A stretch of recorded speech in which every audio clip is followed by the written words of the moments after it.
All right, guys, welcome. Welcome to Friday. It's Friday again. Yay! I mean, it was It's going to be it's Friday gonna be anyhow. it's gonna be a good Friday, I I'm hope sure. so. I'm really appreciating Keggy's post about when he's retired, so any day can be Friday. Oh, I I like feel that like idea. I'm not retired, but since the quarantine, I feel like my Fridays don't have quite the same oomph that Yeah, Friday did, 53 weeks ago, 55 weeks ago. I agree. I agree with that. I feel like uh, I could really pretend any Friday, any day is a Friday since the next day is the same. There's just not a big enough difference between Saturday and Friday for me to celebrate Friday the way I used to. But now there is. Now that we're here live, this is a reason that Fridays are better than any other day. Sorry, did I just Boom. put us up on a pedestal? So I didn't mean to do that. May- Maybe, I don't know. Colin's taken aback by your new camera angle here, man. What's going on? You feeling adventurous? Um, I don't know. It's in the same spot it's been for last couple months. Bill said he's only getting audio in the UK, but Keggy didn't say that, so I'm gonna think that Sounds like it's a Bill thing. maybe there's something going on Maybe Bill should with your YouTube, refresh. Bill. Turn it off and back on again. That's always the solution. All right, let's kick this thing off. Hey guys, welcome to SketchUp Live Good Friday edition, I guess, or well, Friday edition, anyhow. I am Aaron, and with me, as always, is my buddy Jody. That's me. All right, there was. And we are from Trimble from the SketchUp team, and we're gonna hang out with you guys and model some stuff today. It's gonna be awesome. So this is something we used to do on Fridays. I actually got a notification on this. We started doing these live streams like years ago, like almost 2 years or around 2 years. Um, and we started just kind of doing them on a Friday just to see what would happen, see if somebody showed up. And you guys did. We had hundreds of people show up and hang out with us as we modeled things live. We ended up doing that for over a year, and then the pandemic hit, and then we changed things. We were doing live streams like 3 times a week, and then exhaustion set in, and we stopped doing it 3 times a week. Not exhaustion with us, more like everybody got tired of watching live streams, I think. They got sick of us. So we reeled it back in and ended up settling on Wednesdays for our live streams for the last few months. And that's been a lot of fun. Um, we've kind of been wondering though, like, wonder what Friday's like now that we're not around over there. So we're gonna try some more Fridays. We're gonna just see how it works out. We're always testing things, trying things out. So I apologize if you guys are upset that we weren't on Wednesday, but we're here now. We'll be back next Wednesday. So, trying to give you the best of both worlds. And we're also keeping it confusing. That's right. On Keep you your guessing. toes. That's how we like you. Whoa. So Sarah you Wolf see that? says we're on a 65-inch TV in her house. Yeah. I sure hope you I took a shower this morning. And I'm looking at my monitor now. Okay. Ready for my I close-up, look as good Sarah? as I ever do. Yeah, and Bill's mentioning that he's having it's evening and time for a libation as he watches. So I hear that we're not only funnier, but the Better looking. and better looking. The tips and tricks are even more impactful after 5 o'clock. So yeah, this should be fun. We're excited. I'm excited. Did pick a straight up fun model. I we happened to be watching Spirited Away on HBO Max last week, and I'm like, I've always thought the boiler room or the boiler room in the bathhouse was just kind of a cool looking model. I really like the bathhouse, but looking at it, it's probably too ambitious of a model to model in less than 2 hours. I figured the boiler room we could do though. So that's our thought. We're gonna try to knock out the boiler room Maybe we today. maybe we just do some of the rooms from it, several different rooms. And after enough weeks have gone by and we've done enough rooms, then we're already halfway done with the house. Could be that could be it. That could work too. We'll see what happens. Let's hop in here. Let's start things off. All right. So if you guys have looked on our forum, and if you haven't been to our forum, you should check that out. Forums.sketchup.com. It is not only a great place to get information about these live models, we have a calendar up there so you can find out when we're actually going to go live. Will it be Wednesday? Will it be Friday? You'll find out there. Um, Not only that, but we also create a topic for each of these models so we can post, the images or the files we're going to use, that sort of thing. So those are up there. I posted 3 or 4 images, and I just did some screenshots of the movie so you guys could kind of see what we're doing. I actually have a lot more screenshots, and I'm doing something I don't normally do because I actually have 1, 2, 3, 4, 5, 6, so 8 pictures of it open on my other monitor. I don't like doing that because then you guys can't see it, and you know, I'm a guy. I'm the kind of guy that likes to share. So anyhow, I like how there's already like 8 pictures on the forum, so imagining that you've got twice as many. yeah, I probably snapped too many, but it'll be fun. I was so one of the reasons I thought this would be good was in recent history, one of the most I won't say popular, but one of the live streams we did that got the most comments and excitement was when we did V's apartment from the game Cyberpunk 2077. Um, that was off. We did the whole thing. We did photo match for the whole thing with screenshots from the game and modeled the whole thing in interior of the room using screenshots. I was thinking initially, my initial thought was, hey, we'll do the same thing here, but something occurred to me that made me change the thoughts on how we will go about this. Specifically, um, these screenshots aren't of a 3D model or a real 3D space. They're pictures of hand-drawn, hand-painted images. So they don't line up. They don't, you know, it's weird to think about 2D traditional animation when we're in this world of everything's 3D is that most of these backgrounds are just hand painted images and you know they're not perfect, so which is a bummer because It's perfection is it's what going to we be strive for here. it's going to be interesting to see how well they line up, like as you sort of wing it. Like how many things like the scaling is completely out of proportion when you're Yeah, looking at the boiler room, like looking from his little perch from one angle versus another. yeah. So with that in mind, I'll start pulling some images over and looking at them, and we'll start modeling. um I have a couple here that I want to like just where I'm thinking about starting from. So this is the first scene. This is when she looks into the room for the first time. She's in this room, and you start to get kind of a feel for what this is. You have the some of the drawers, the little drop floor right down here where the little soot fairies, soot sprites, whatever they're called, kind of run around. I think we'll start with something like this. Uh, Then I have a picture of kind of the rest of that lower dropped space, and you can see kind of how it steps back up. So that'll give us kind of the back, and then we have another picture right here, which is the opposite wall. So this is the wall that is opposite the door she walks in initially. So I think with those 3, we can kind of piece together the geometry of, 3/4 of the room. The front then, which is primarily the boiler and the boiler man's perch up here, I have several pictures of that. So we can actually see, this will be the fun part. We'll be able to put some detail in, that kind of thing. And I did grab, this is probably my favorite screenshot. This is his looking back on his space where he's got his ladder and his little bookshelf and stuff like that. So I think we can piece together enough geometry to make it all work. We'll see. Some of this stuff's going to have to be kind of flexible because, like I said, we are winging it. So, So a fun bit of trivia is like we went to Disney World with the kids like 4 years ago.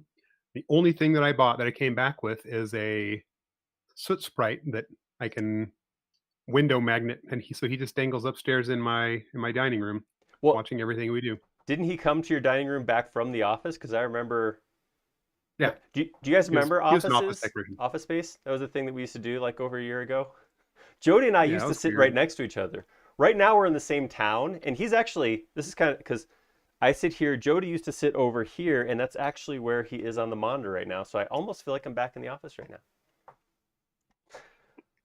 All right. Which we'll never be back to again. We skipped it. I was so excited about it being Friday. I forgot to say hi, guys, and say, you know, celebrate where we're all from. Like I said, Jody and I are in Longmont, Colorado, calling in, but we got some hellos already from Singapore, uh, Kentucky, Munich, Mexico, Turkey, Brazil, East Africa, the UK, um, Georgia. So There's welcome. two different options here. Like, this could be American Georgia or That's true. non-American Georgia. That is very true. And Mars, holy crap! I don't buy it. I think Mark's pulling my leg on that one.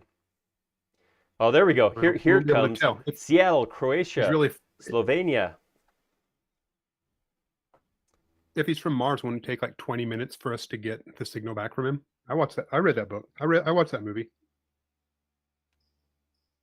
But that was Matt Damon, not Mark Bradley. Not true. Actually, That's I true. don't remember what the character's name was. Could be. Alaska's practically another country. I think the sun's Pakistan. finally up in Alaska too, right? What time of year is it up there? I don't know. I don't really understand how that works. I don't understand like the international date time. All that stuff confuses me. Several from India, Pakistan. Okay. Okay, now I feel like some of these places are made up. I've never heard of Sokovia. Wait, no, wait. Have I heard of Sokovia? Isn't that where? You're thinking of Sokovia, Oh, okay. maybe inspired by Sokovia, or maybe Sokovia is how you say Sokovia. I always thought Sokovia was made up just so we could have some accords. Anyhow, I'm gonna as you guys keep throwing it out there. Whoa, what Huancayo? Is that a place or is that like a greeting? Ethiopia, Canada. All right, I'm gonna go ahead and I'm gonna hop over to my style and I'm gonna import a watermark of that first image where we saw her entering. So I think I call that entrance. What we should be doing is actually going to styles and creating a SketchUp style that matches the hand-drawn feel of. Of hand-drawn animation. Yeah, I like that'll that. be awesome. All right, so I'm gonna get this in here just enough so you guys have an idea of what I'm looking at over here. So Huancayo is in Peru. Ah, Wait, it's a place. that makes sense. All right, so here's what I'm thinking. Again, we don't have actual photo reference. We kind of have to guess at some of the stuff because we are working from animation. I'm going to start with a rectangle that I think is maybe that's about the size of the room. I don't know. I'm not going to get too hung up on exact. It is a very tall room. We're going to have to guess at the height as well because I actually have two pictures we might be able to piece together and figure out the height. But I'm just going to start with something like this. And I'm going to go, whoop, I did not mean to delete Smelly. I don't know why I did that. All right, I'm going to grab these and reverse them. All right, so I'm going to start working from this. And that's going to be a flexible template for me. So I'm going to be able to take that space and kind of stretch that around as I need to resize once I start putting detail in here. My initial geometry is going to be loose, so I'm not going to worry about grouping anything just yet. Once I start putting in the drawers or we start putting in the more defined pieces, then I'll start grouping. So forgive me if I don't launch into groups and start off with some loose geometry. All right, so as we're We have looking enough at time it, at the end. If we make it to the end and it's only been 30 minutes, then you should try see what would have happened if you did do a photo match. we can try. We can absolutely give it a shot. Spoiler alert. So one of the things we talk about with photo matches too is the ideal photo, we talked about this both for interiors and exteriors, is vanishing lines that go together like this. Um, a lot of times in cartoons, you don't kind of see that so much. So if you look at most of the photos or most of the backgrounds in here, there's a flat back wall. So one of your vanishing planes is flat against your face, which is the exact geometry we say don't bring into photo match. So we can try. I have one or two that's close, but like I said, I so many of these were facing one of the planes. It makes it rough. But hey, I'm all for trying stuff. You guys know that. Okay, And it's Friday. it's And we're Friday. drinking beer. Wait, are we drinking beer yet? No, we're not drinking beer yet. No, we're on the clock, and very Yeah. publicly so. I'm going to be scanned back to 22 minutes in. Oh, this is where you said. All right. So I'm going to start with this is going to be my doorway. Whoop, my doorway. So I'm going to push this back like this. So this is where she's peeking in, and then I'm going to put the floor right here and drop that. Actually, here I'm going to do this, and I'm going to put another line over here. All of this will be adjustable. I'm going to drop that floor down, kind of like that. All right. So I'm going for this look right here. We got right here. Okay, so she's peeking in, and she's a little bent over, but it looks like her face is about 2 drawers up. So most of the walls are made of these drawers. I don't know how tall is a 10-year-old? Where's their face at? So Like, I was actually just typing in a Google search. How tall is Sen? Because somebody somewhere has figured it out. I'm sure somebody has told has figured that, has nailed that down. She is a very petite, has childhood spirit, blah, blah, blah, blah. These are vague. These are vague terms. She's kid size. All right, while you search that, I'm just going to draw up one of these bins. So this bin is going to be fairly simple. They are kind of tall and thin like this. And then they do have a handle. He reaches out with his very creepy long arms and opens something like that. Chihiro is 5 foot tall, 103 pounds. Her status is Yubaba's apprentice. Wow. Weights too, huh? Yeah. Or if you want that in Japanese, it would be 152 centimeters, 46.7 kilograms. Well, there you go. And Nerman said All right. his is 145. I'm assuming he has a 10-year-old. Oh, did you run and measure your child for us? That's commitment. I love it. Perfect. All right, so that would mean, so she's kind of ducked over in this photo. She's kind of, so I'm assuming she stood upright. She'd be like maybe halfway up this one. So if that was 5 foot, that's actually nice because that makes them about 2 feet tall each. Yep, that's handy. So let's come in here. I'm going to go ahead and scale this 2 foot. Holy crap. I drew that as 2 foot tall. I have to call it now, you guys. I have to be done for the day because I have peaked. That is the best the whole thing is going to get. I can only go downhill if I keep broadcasting from here. Wow. What are the odds of that? Okay. So I think what I'm going to do, I'm going to slide this up. I'm going to slide this over here and up. When I put these in here, I do want to create, they look like they close fairly well, but I want to have a little bit of a gap.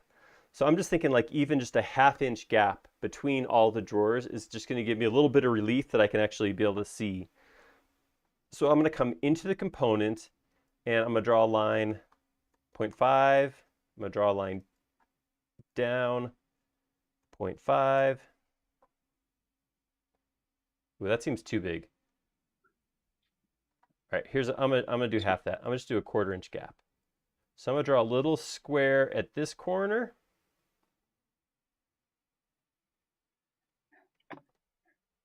that should be all I need.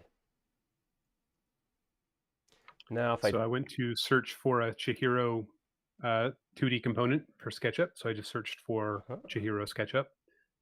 And I ended up getting the Spirited Away bathhouse over on Sketchfab. Somebody's modeled the entire bathhouse, but I don't know what application they used. So, hmm.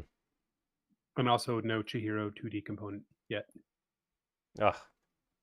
Come on, Chihiro. We'll keep looking. All right. So I am going to. There is a. So we have a little bit of a divider here. The drawers are actually broken up into sets of. Normally on the back and the far wall, it looks like there's sets of 12 where they're 4 by 3. This one over here is actually 3 by 5 next to the door though, so a little bit different. But I'm going to go ahead and use a 1-inch divider to break those up. I'm gonna say this is an inch because it looks right against this 2-foot piece right here.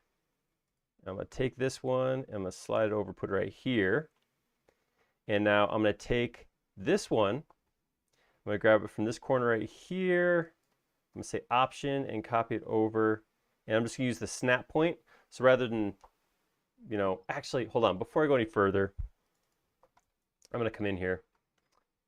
Right now, I have this at some arbitrary length, which I'm trying to get away from arbitrary, you guys. I'm trying to be better. I'm trying to be more exact. So this is currently precision. We're all about precision here, Aaron. That's in what I keep saying to somebody somewhere. It is 1 foot 2 and 13/16. I don't like that so much. So what I'm going to do is I'm going to come up here. I'm just going to say 1 foot 2. I'm going to grab this geometry right here. I'm going to scale it back to 1 foot 2. There we go. So now this is exactly 1 foot 2. Okay, perfect. That's what I want. I'm going to slide. Oh, I should check it this way too. I guess this way doesn't matter quite as much, but all right, I pulled that out exactly 1 inch. Now I'm going to change that to, whoa, there's no back. There we go. Put that back. I'm going to push that in 1/4 of an inch. That way, when I lay this flat against the wall, I'll get a little relief against this side over here. All right, there we go. Now I got my 2 foot by 1 foot 2, 3/4 of an inch thick drawer front. And I'm going to go grab that option. I'm going to copy it over to this. So rather than butting up, I'm going to use this 1/4 inch square I put in there to create my gap. And I'm going to do that 4 times, which is going to give me 5 total, which is what I got in the picture. Whoops, whoa, why did I do that? Which I got in the picture, 1, 2, 3, 4, 5. And now I'm going to go take all of those and I'm going to move them from this corner, option, copy that up here. 2x is going to give me 3. All right, so that right there gives me this piece here. 1, 2, 3, 4, 5 by 3, done. And then right here, what I'll do is I'll just draw a line over like that. And then I will take that line. Option, I'll put that up 1 inch. And then I'm going to pull this out. I'm going to option pull it out there. That's going to give me the option to go in and put in a seam or something right there if I want to later on. But I'll pull that out like that. And then again, option, pull that out 1 inch. And then I will drop that straight down and take that all the way up. So that gives me my first bank of drawers. Again, as I look at the image, it does look like I have my little, I don't know. I'm gonna just say what I think these things are. The concrete or stone doorway comes out next to that. So I'm gonna pull this out. Yeah, we'll go like 3/4. Again, I'm trying to keep those lips where I can. And then that looks like kind of something like that. Let's see. Did you do anything new with video today that might explain why people keep having some weird behaviors? Uh, Not that I could think of. Is this a lot of things? A lot of people having issues? Well, so initially we had some people saying that they were only getting voice, and now Keggy said the video keeps dropping out for him. So I wasn't sure if Hmm.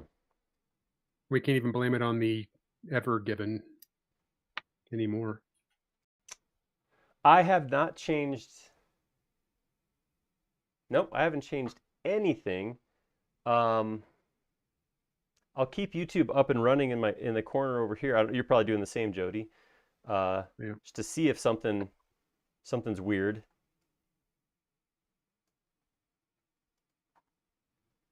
We'll keep an eye on it. I guess that's the best thing we can offer. It's something. It's better than nothing. That's what we got. Sorry, I really hope it's a maybe a temporary thing.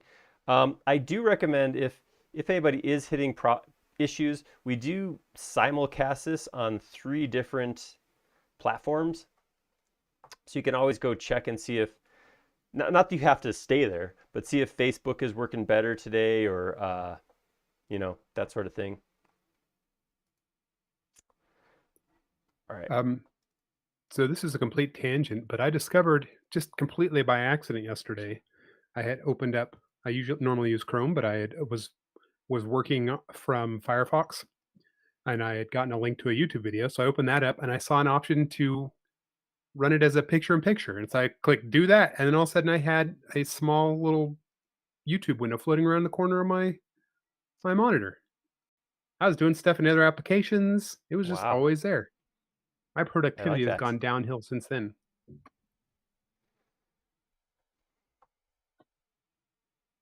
I like picture in picture. They got that on iPads and iPhones. Like certain apps. YouTube's apparently not one of them. Will let you do that. That's pretty. Holy cow! Look how close. Look at this. I just These copied up 2 tolerances. banks, and let me see how close I am. If this is a 1/4 inch, I'm just gonna 7/16. That's kind of a useless number. That does nothing for me. Still, that was pretty close. Um, awesome. So this is looking cool. Uh, it is. You can kind of see that what happens is the other side of the doorway we have another bank. This corner where to Chihiro's left, we never actually see that. I went through the whole Boiler Man scene, and I never saw this corner of the room.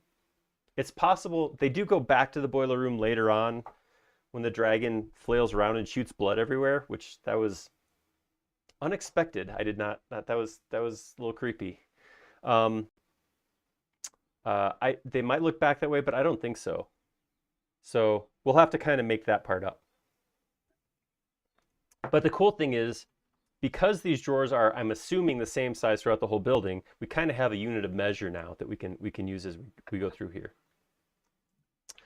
So what I'm going to do is I'm going to copy this surface right here. I'm going to option copy that right over here. And then I'm going to take this line, option that over 1 inch. Pull, oop, that didn't go all the way up or didn't go all the way down. Didn't go, ooh. How did I end up with different heights? I'm curious.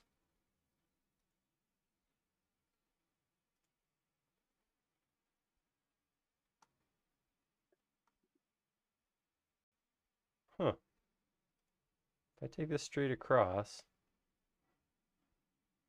Huh. Looks like the right. Oh. I must have clicked What'd you something. do, Aaron? Obviously it was me. I don't know. All right, but I'm gonna fix it. I had an opportunity there to spend a bunch of time undoing and fixing, or just fix the problem. All right, so I'm gonna pull this out to here. There we go.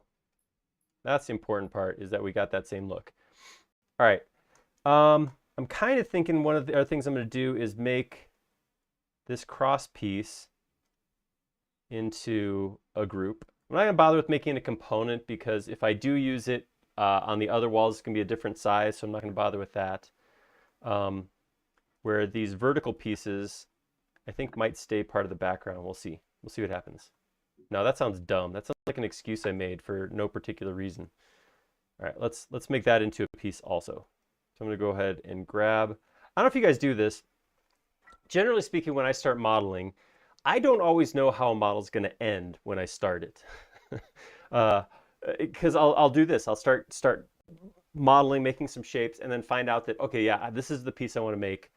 So I've gotten fairly good at selecting geometry out so that I can make a group or component.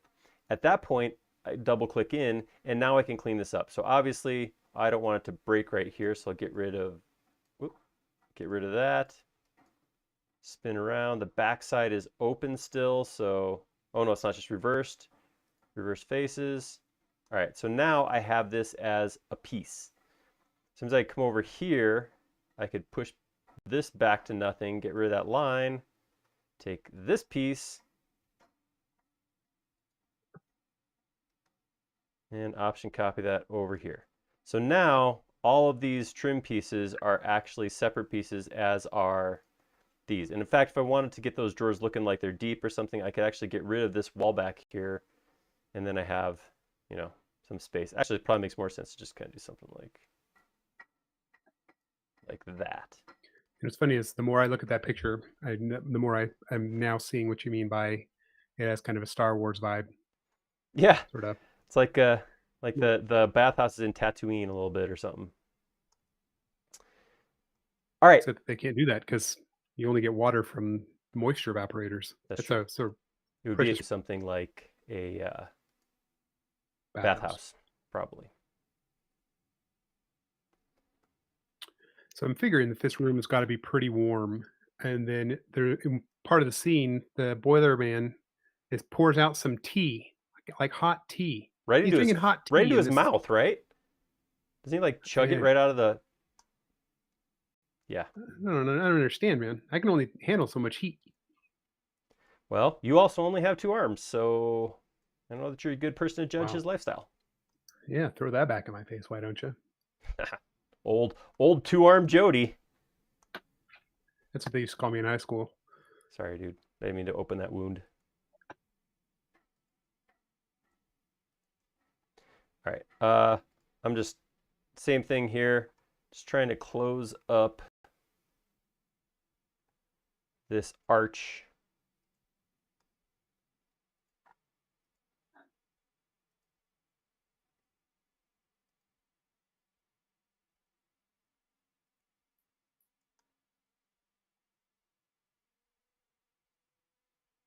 Just grab all, whoops, grab all that, not these. Make that a quick group. Oh, no, I also don't want that.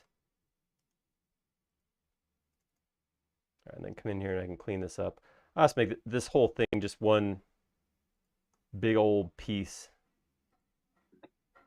Get rid of any extra geometry flying around here.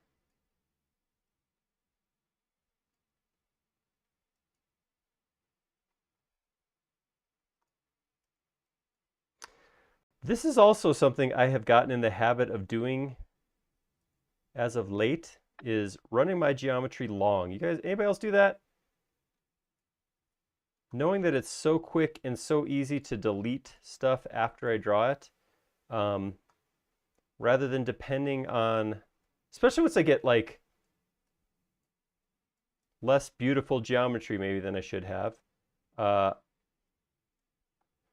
tend to worry about clicking to a spot and getting an exact endpoint. So if I can inference or lock to an axis and just run a line long, I've been finding that's a lot easier than trying to clean stuff up afterwards.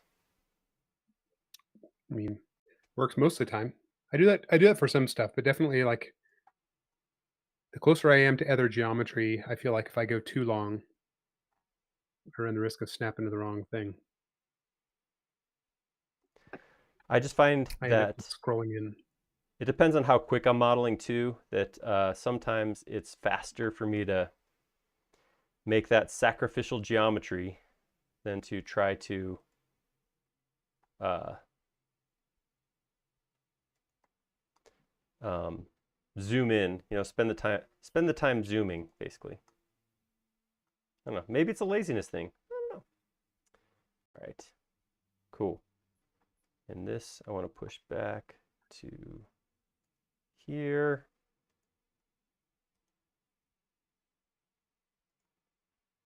All right, so like I was saying, this spot right here, I don't actually know what this is going to look like yet.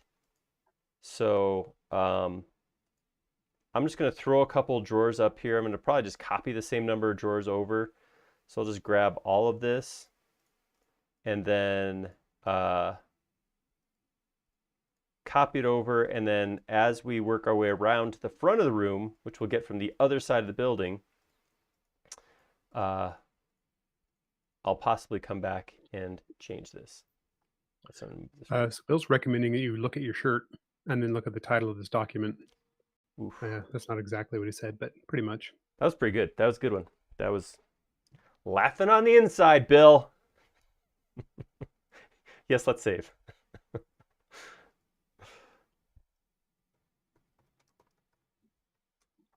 right. So again, some of this stuff is guessed. I don't actually know like how high this arch is because I don't have a picture of that. I don't know exactly how far this goes over, but like I said, we'll come around. So this is a pretty good start though. This works for what we got over here. So this right here will be where those wood planks are. And we don't know how far this is, but we can find out right now because this back section is four drawers wide. So I'm going to go 1, 2, 3, 4. It is 3 tall. So rather than copying them a second time, I'm just going to grab all those and I'm going to grab this cross piece. Oh, what the heck? They're here. I'll go ahead and grab all of this. This should be a whole wall of pieces. All right, so now my intention is to grab these and swing them around and place them on the other wall. I could just do that just as it is right now, but what I'm going to do is I'm going to right click and make it a group temporarily. And the reason I want to make it a group is if during the process of turning it or moving it or at any point I accidentally like deselect, then I got to go back through there and pick all those pieces again. By putting in a group temporarily, I can grab it right now. Let's see, grab it by this corner, option copy that, come over here, put it right here, rotate it out. And if it, so right there, so for example, if I accidentally select the floor instead of the wall right there, I've deselected it. Not a big deal because it is a group. I can just real quick pick on it and then slide it back to the wall. So do you think he had this room designed specifically for his long arms since he seems to be able to reach everything from his little vantage point? It seems to make sense. Or is it just a happy coincidence that nothing is farther than arm's reach? Or does arms grow? His arms do get longer, and because she's against the back wall freaking out, and he reaches back with an arm and moves her aside, grabs something, and then moves that arm way up. Whoa, I can almost pretend I'm there. Grabs another drawer way up high, opens it, and pulls something out. So his arms are like, he's basically a superhero. Okay, see that. Okay, so a couple people have asked about the thing in your left hand, but also Sarah said she got one as a gift, got the basic model as a gift for her birthday, and it's hard trying to figure out. It's like navigating with a PlayStation controller. Oh, I know. Believe me, I know. So we'll start with question one. Oh, sorry. Just rolled over my own cord. This is a 3D mouse. Specifically, this model is called the Space Mouse Enterprise. It's from a company called 3D Connection. What this thing lets me do is it lets me move in 3D space by adjusting this puck. So if I turn it ever so lightly, I'll spin. As I tip it, I move the camera around through, oh, hey, Sumele. I move the camera through 3D space. It's really nice because what this does for me is two things. One is it frees up this hand, so my mouse hand, because I can go over and grab another command. I can pick something. I can actually concurrently fly through here and like pick things as I pan. I can do those sorts of things. It really, as a designer, speeds up my work by having all of my animating happen over here. The other thing it does, which is really nice, is it gives me these nice smooth movements through SketchUp. Not a requirement. You don't have to have a 3D mouse to use SketchUp. In fact, most people who use SketchUp don't have a 3D mouse. But if It is. you're, Mhm. It's worth saying that if you have a 3D space mouse, it is required to use SketchUp though. I'll go with that. Sure. Yeah. I think to get the most out of your Space Mouse, you should probably get a copy of SketchUp. Tell them Aaron sent you. Uh, I do think the second point, I know initially a lot of people get into it and they're like, oh, it's harder, it's more work. I don't do well with, I'm stumbling, that kind of thing. That's absolutely true as well. The way I taught myself to use a Space Mouse was I actually went into the settings on my regular mouse and deactivated the scroll wheel. So for about 2 or 3 days, anytime I went into SketchUp, I couldn't zoom or orbit with this. I had to use the Space Mouse. And Clever. that's kind of how I taught myself how to use it. So it does take a little bit of work. It is an investment in your time and energy to make it work. But for me, I mean, there's no looking back. Once I've done it, I have no regrets whatsoever. Um, it does work. I don't know exactly what other programs it works with. As far as I know, most 3D tools it will work well with, but I can't say exactly which ones. So that'd be a question for the folks over at 3D Connection. You can hop on their site and they have a list of Or what a, programs it works with. or a question on our forums. I bet you there are plenty Probably of so. power users that would be like, I use it with this. I use it with this. Absolutely. All right. I'm going to go ahead.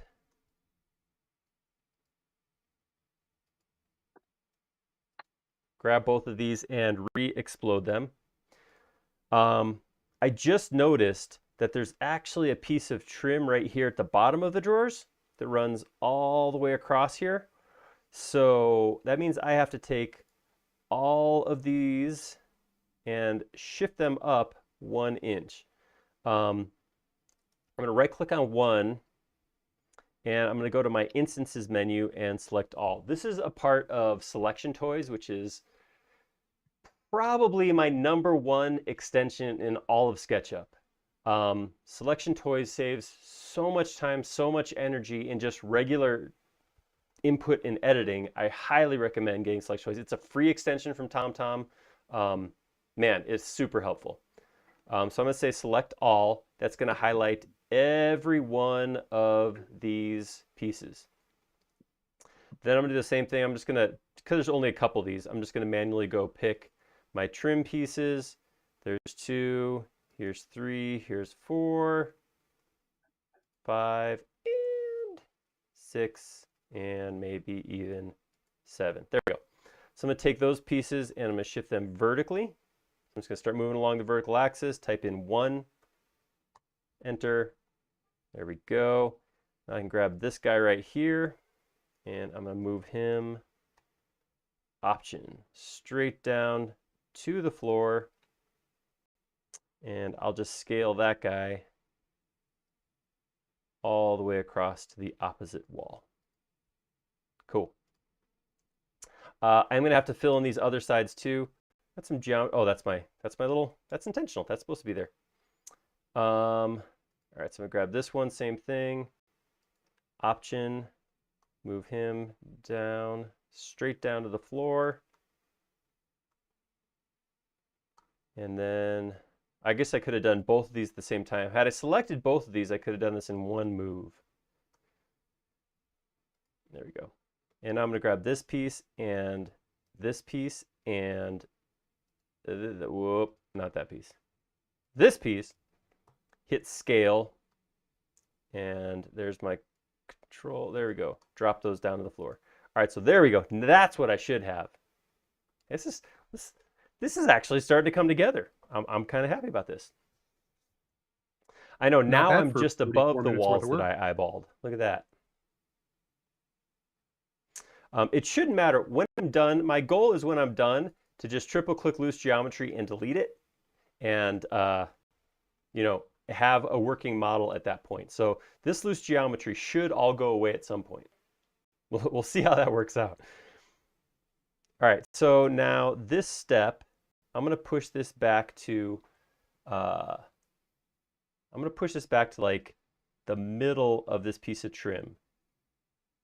Because what it looks like in the pictures I'm looking at is there is a piece of trim that kind of wraps over this corner, and it looks like it comes out about the same as this. So what I'm going to do is go like that.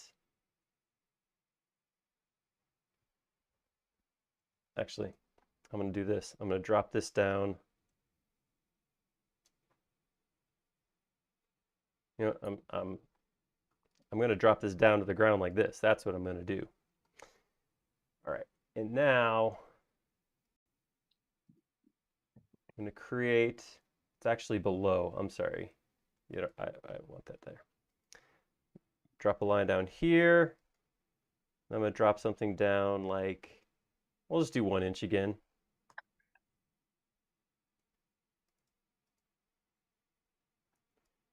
So this defines that ledge.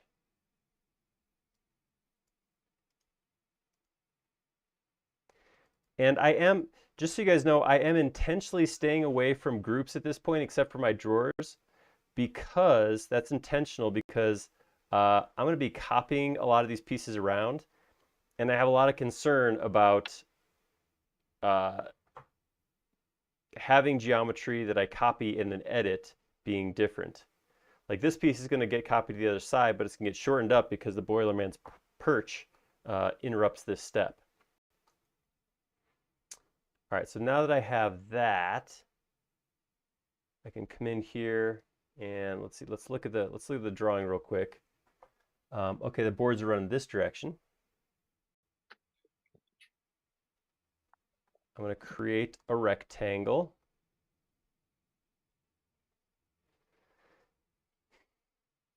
I want to say I'm going to be exact with this, but I kind of feel 1, 2, 3, 4, 5, 6, 7, 8, 9, 10. So these are about, looking at some of the other images, they're about half the size of a drawer. So I'm going to make this into my board. I'm going to make this into a component. As I just said, I'm not doing that. That's what I do. I defy convention. Take that. No, not really. Well, so that's this whole pandemic has sort of defied conventions for everyone, right? No conventions for us. But, Yeah, that was a good one. I got it. I enjoyed it. so is this a 1-foot step? Is it going to be like a 1-foot drop down?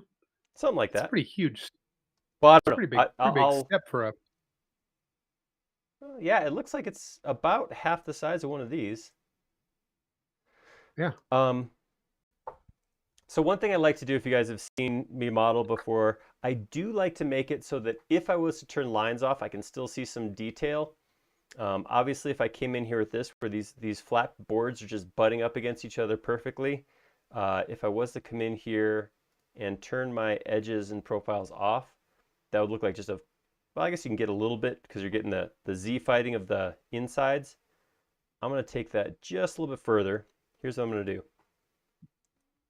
I'm going to take this and offset it. Not a lot. Like a lot of times when I start making models like this, I'll kind of come up with a value which is my meh, it's small kind of value. So I'm gonna say 1/8 of an inch. Nope, minus 1/8 of an inch. And then I'm gonna take that and I'm gonna move it vertically like 1/8 of an inch. What that's gonna do is that's gonna give me that floorboardy appearance. See that? I did make that too tall so it sticks up past the lip right now. So I'll grab this and I will move it vertically down 1/8 of an inch. And then just to keep everything tight, I will slide the bottom up 1/8 of an inch.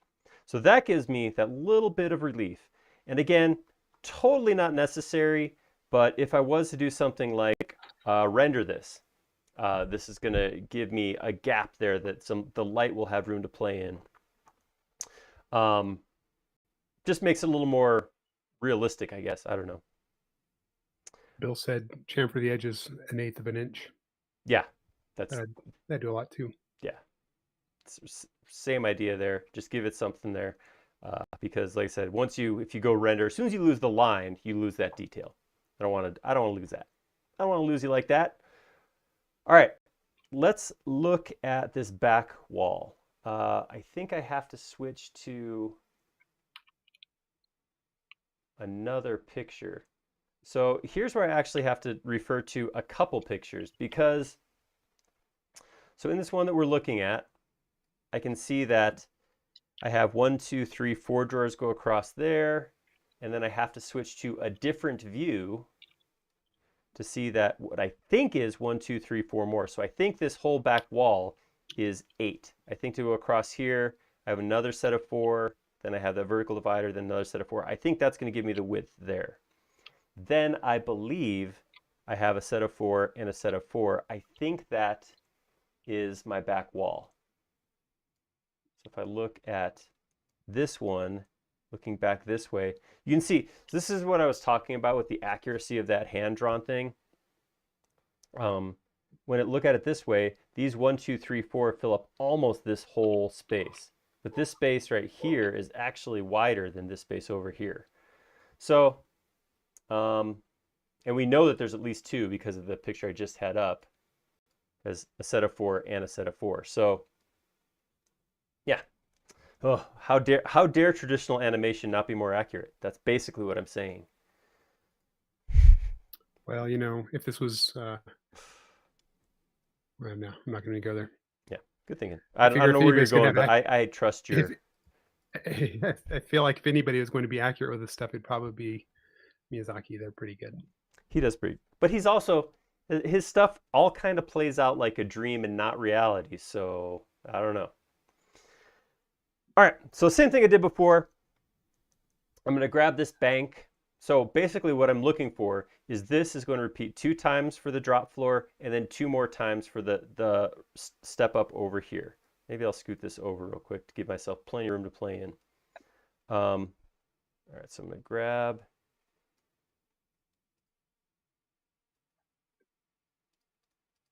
Is that all of them? I think I deselected that guy. Okay, there we go. So I have them. Again, I'm going to right click and make it a group.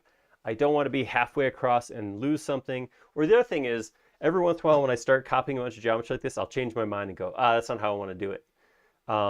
There's always undo, but sometimes if you lose geometry, that sort of thing. And very rarely will I ever copy raw geometry. That's just asking for pain. All right, so I'm going to grab this group option from this corner right here.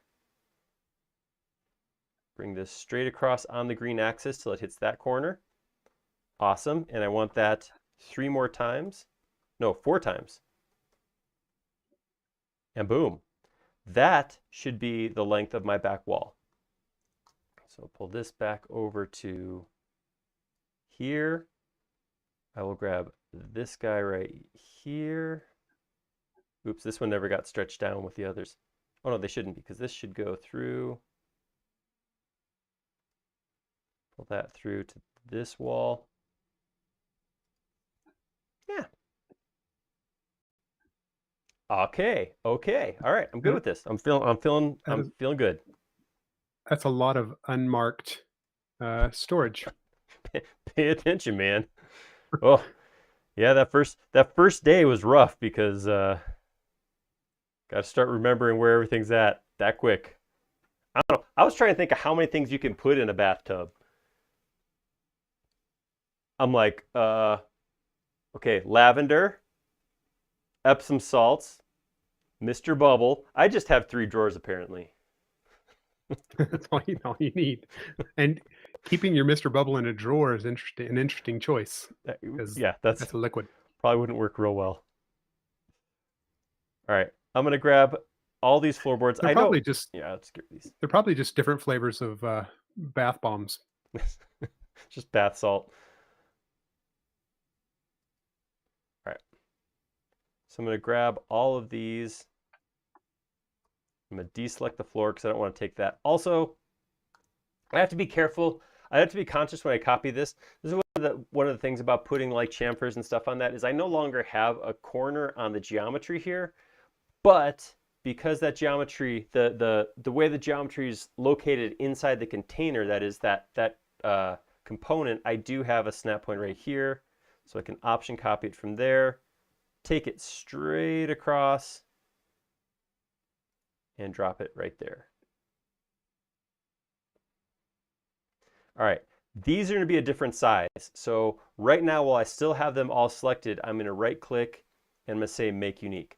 The reason I'm making them unique rather than just scaling them is because of that chamfer I put on there. Remember, it was 1/8 of an inch. If I scale the whole thing, it's going to take that what's now a 45-degree angle and it's going to stretch it out. So then all of the ends of this side are going to be cut back like that rather than at that 45. By making it unique, I can come into one of them now, select that face, move it, turn this back on, and pull that all the way out to that wall. All right. Oh, it's coming together. I like this. I do like it when a plan comes together. This does look like a kind of place where B.A. Baracus would hang out. I'm sure there's a reference there, but I'm trying to figure out what that is. Okay, so you said I love when a plan comes together, which is what Hannibal would always That say is in true. the A Team, and B.A. Baracus was from the A Team. I didn't feel it was that obscure, but I apologize. Nah, nah, nah. You got that was good. It was good. I'm gonna pull. No, I'm not. What am I gonna do here? Um. All right. So I guess I'll take these two guys and I will run those through to the back wall. Are you getting I'm getting those shrink. commenting on shimmering background? Do you have some faces of IBZ fighting Probably so. along that wall? Probably the backs of all those drawer faces. Yeah. I would not be. Yeah. So again, with the intention of eventually just deleting all this geometry in the background like that, I'm not too worried about it. In fact, I can get rid of it at this point. I don't even care. Look at that. See? That's how I do. Uh-oh. Okay. So now I got to come in here and I got to get this, yeah, my space for my soot fairies. I want to maintain a little bit of a lip here. So I'm going to start a line halfway through this piece of trim. That side's going to be different. I'll do it on this side. Over like this. And I'm going to drop down a foot. We'll see how that looks when everything comes together. Um,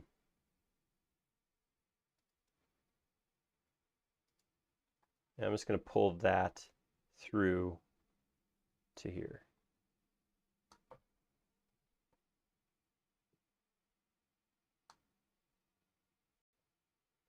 What do you guys think? Does it look relative, like about the same size there? Um,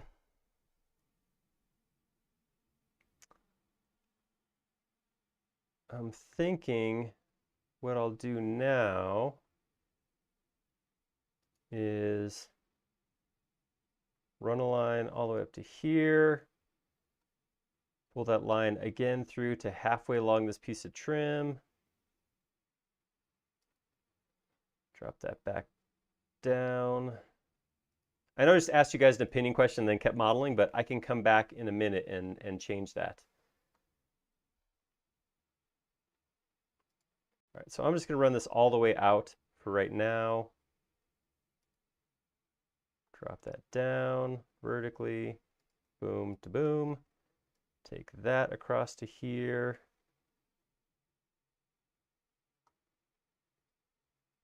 Yeah. And then what I'll have to do is I'll have to give it some length back here as well. So I'm going to option push pull this back like 2 inches.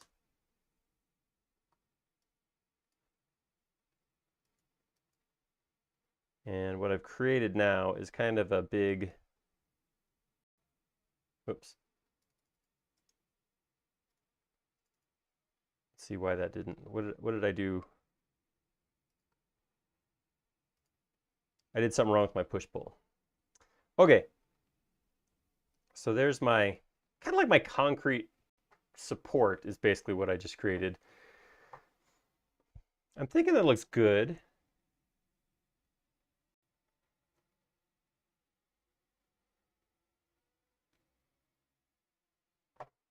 I think that looks nice. I'm going to do this. I'm going to take this face right here and I'm going to offset the whole thing 2 inches. And then I'm going to push this up like 8 inches. Because I'm going to come in here now and put my little sprite doors in here. And they, depending on the angle you look at it from, it looks like you can see the wall. So like right here, you can kind of see that little wall right there. The other views don't show it as much, but I do see it there. Now the question is, how many doors? So if we look at this one, I've got pretty much 1 per drawer. This turned out to be a very solid unit of measure. All right, I like that. Okay. So do you think each of those goes to a unique soot sprite house? Could be. So these are 2 feet across. 1'2". So we'll say, I'll say like, I don't know, 8 inches. All right, let's get a center line here. So I'm gonna grab a point right here that's in the middle. I'm actually drawing the line rather than just inferencing it, just so I have that point to snap to. That's probably redundant work, but it was a few seconds, so I'm not too stressed about it. I think I'm going to do a circle right here. I'm going to pull this out to like 6 inches. All right, and then I'm going to cut that across. I'm going to take that. I'm going to scale that about the middle. Something. I don't know. These doors look different depending on which screenshot I look at too. Some of them they're kind of like oval shaped like this. Others they look like they're straight on the side and have more of a perfect circle. Also how high they go on one screenshot to the next. So if I look at this one, they're pretty close, like 3/4 of the way up. If I look at this one, they're only maybe halfway up that step. See, this one's less than halfway. So I get those are shorter soot sprites on that end. I guess so. Yeah, actually they do look like they change height. Huh. All right. Well, that means designer's choice. That's what that means. So what I'm going to do is keeping this out of context. So this is going to, I'm intentionally not putting this in the geometry yet.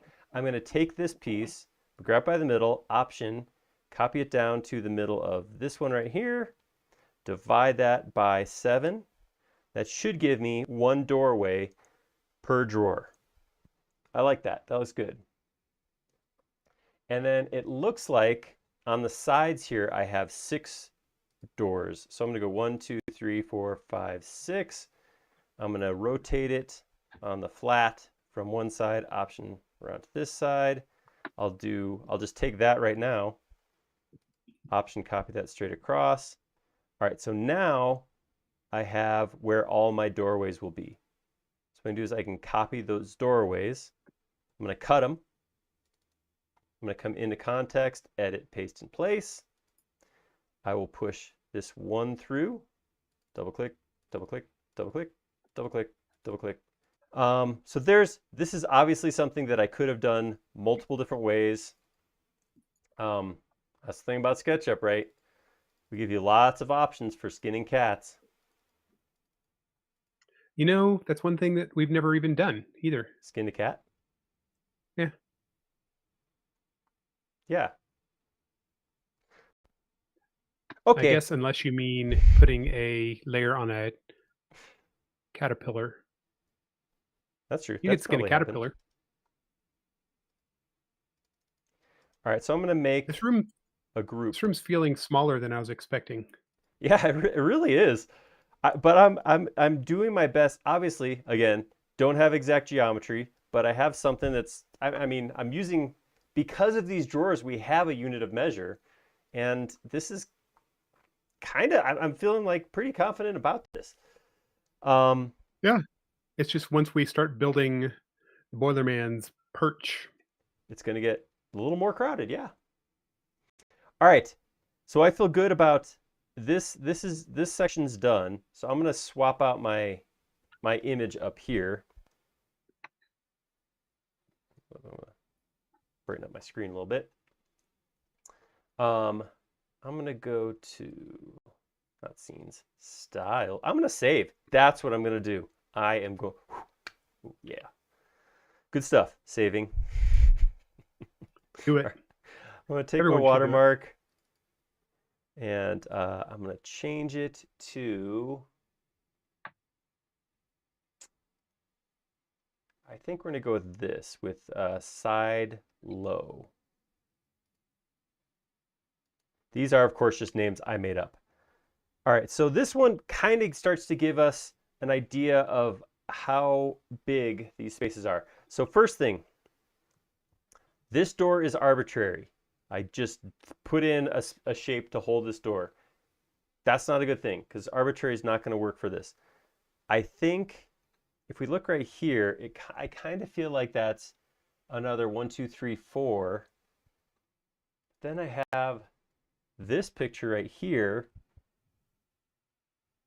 Here's a bank of 4, and then I'm assuming this is another bank of 4, and then this would be the third. This is a bank of 5, which I think that works because what that means is we copy this bank of 5. This door is the width of a bank of 4, and then there's another bank of 4, and then that's the front of the room. I think that's going to work. Okay, let's see what happens right here. All right, so I'm going to grab this bank of 5 that I have, make that a group. I'm going to grab it by this corner right here. I'm just going to take it with me because I don't actually need a bank of 5 right there. Let's see. Stick this right here. And then spin around.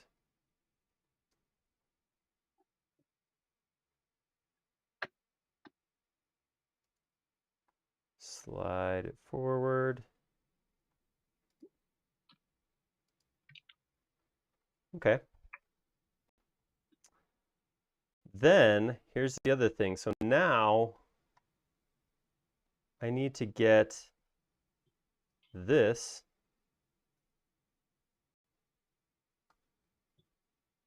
over here. So I'm going to again group it, grab it by this corner right here, Option, and I'm going to put that like that. There we go.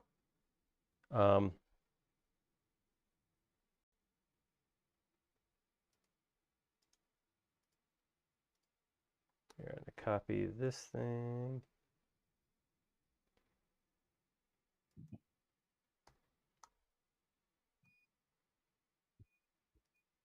To here. Scale it back to here.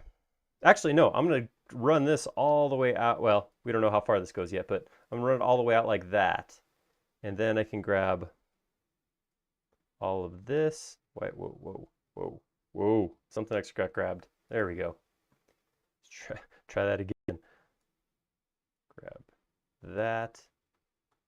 Oh, did I copy that? I did. I made that part of that group. Whoops. Okay. Easy enough to fit. Get rid of that. I overfloored. Okay, so now this is a group. I should be able to take this. Option copy that over to there. That is where this room ends. Man, that does seem short. But when you look at pictures like this, that makes sense. I mean, his perch takes up almost half of the room. It just seems shorter than I thought it was going to be. That still works. Okay, no problem. All right, I got to fix this though. So I'm going to come in here, grab, I don't want to actually scale this again because I don't want to squish geometry. But if I grab this line right here, or these lines, and I start to slide this over, I can turn my wall back on. And if I stay on the red axis, so I'll constrain. If I come to the inside of this piece of trim and click, there we go. Now my door is 4 banks wide. Perfect. All right, so now I can grab these 2 groups. So we'll grab them by this. Option copy. Come over here. Put it right here. And then I had that coming out just a touch. Looks more like a smidge. Give or take. All right, so, oh, I grabbed 2. I only need 1. That is where my everything needs to end. Oops, too much. OD'd, over deleted. There we go.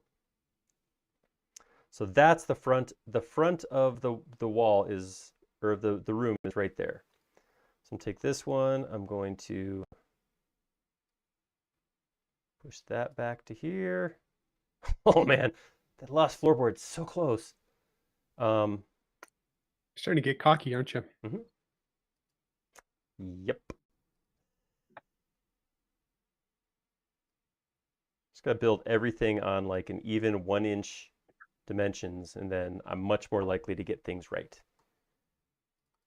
I'm going to come in here, push my floor back. Oh, whoops, that's right. It's hollow. I'll just grab this and push that back to here. And I'm missing a piece of trim, so I'm going to go ahead and explode that. Grab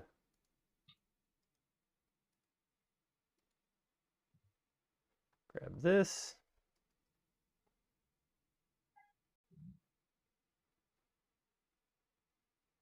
I like that periodically we get a little peek through the doorway.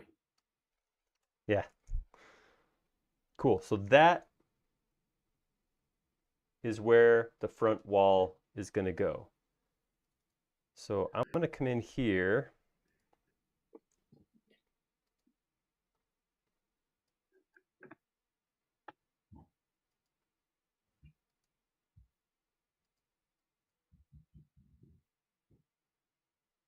And this is a fairly beefy looking wall. So I'm going to say it's like 10 inches. Don't you impose your real world dimensions on my imaginary world. Oops. I think those are imaginary dimensions and real world dimensions at the same time. Yeah. I'm making up real stuff is what you're saying. Exactly. All right. Alternative facts.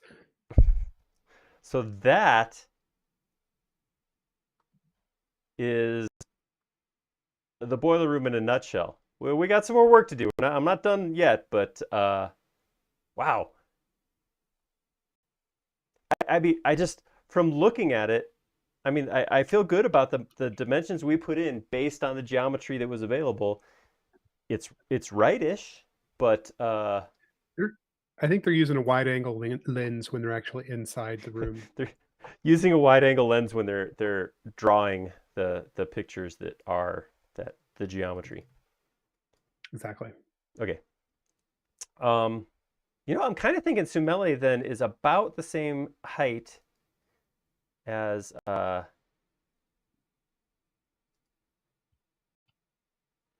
it's about 5 feet. She's our stand-in. All right, so here's the big thing now.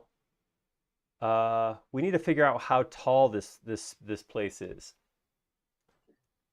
So here's my thought on how tall it is. So if I look at this guy, this picture right here. So remember our banks of drawers were 4 wide and 3 tall. So here we have 1 bank, 2 banks, at least 1 more up here. If I look at, here's another shot I got where they pan down when you first come into the room. This is looking down from above. And what happens is, I think maybe after this one, so it's 3 tall, then it converts into these shelves that have these vases on them. And then stuff disappears into darkness. No, I think there's another, so there's like 2 rows of vases across. And then is another set of shelves, or is that the ceiling? I don't know. I can't. It's hard. It's dark. And It's too dark. do what you want. Gotcha. So what I'm feeling is that we definitely have to go at least 1 more set up, right? So we need to put at least another row of shelves all the way up. So let's do that. So here's well, let me think about this.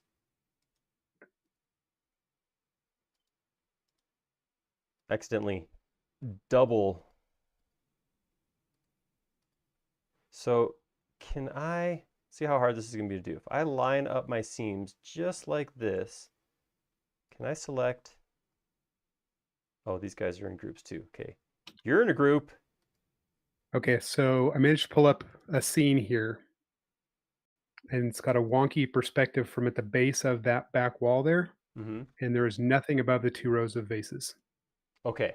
That's where the ceiling That's is. the ceiling. All right. Cool. Whoa. So I'm going to explode. Do you think I can get Trimble to pay for my HBO Max since I just use that for work? I've heard it never hurts to ask. So why don't you ask and we'll find out if it hurts you. Dang All it. right. So yeah, sounds like a plan. Yeah. All right. So what I'm going to do is I'm going to do my best. This is another spot the 3D mouse comes into play. People ask, like, how does it make you a faster, better designer? Being able to align views almost perfectly real quick is nice. So I just kind of spun this down so that this middle piece I'm selecting all the way across. Then when I drag a window, you can see I only have those pieces. I'll turn that off.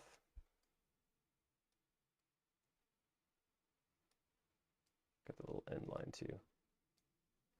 All right, so then what I should be able to do is move this from here.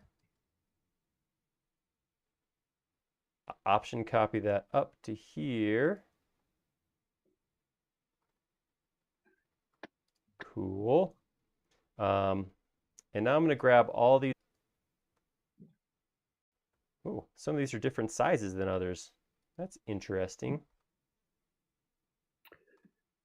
Okay, I'm gonna mess with this. I'm gonna mess with this more here as I'm looking at this picture. Is All right.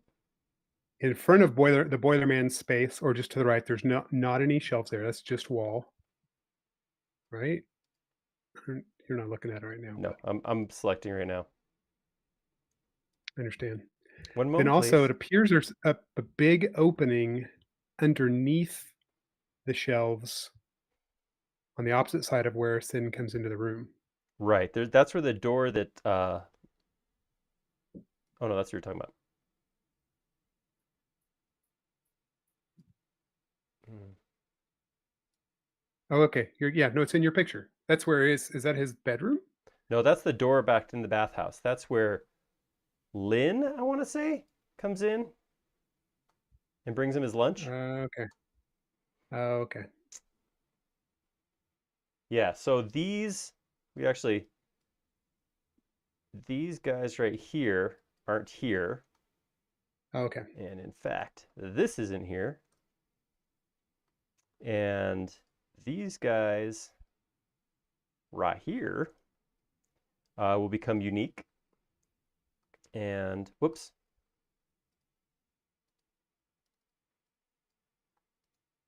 they'll come in this way. I don't know, 3 feet. How's that sound? Sure. Something like that.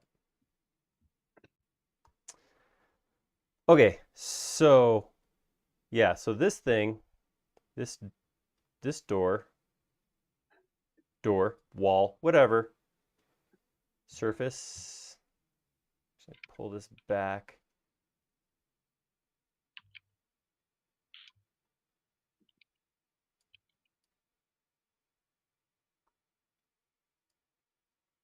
Like that.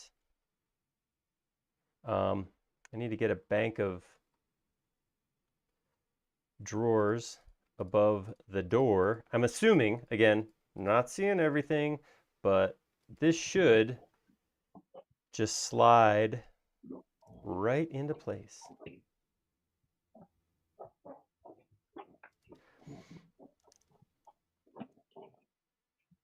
Oh, the height's not right, but I'm okay with that. Awesome.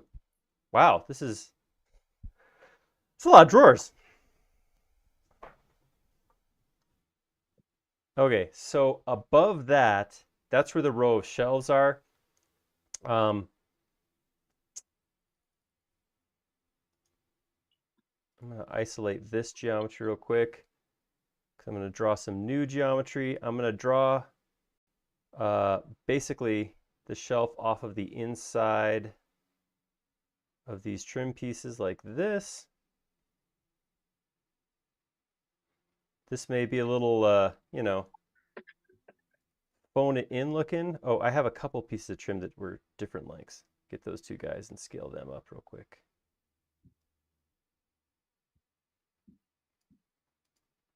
Okay.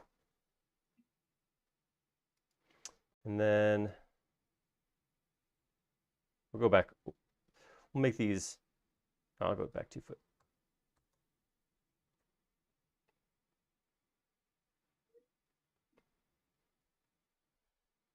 And the red axis, bring that up here and then go back. Is that right? Yep. All right. Same thing here. Go back 2 foot.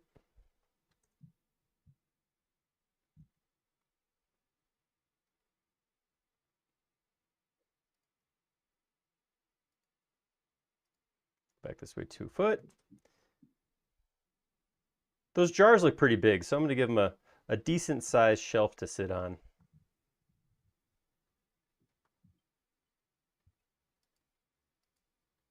All right.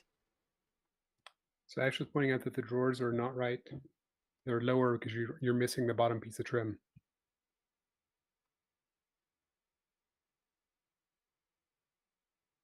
Oop.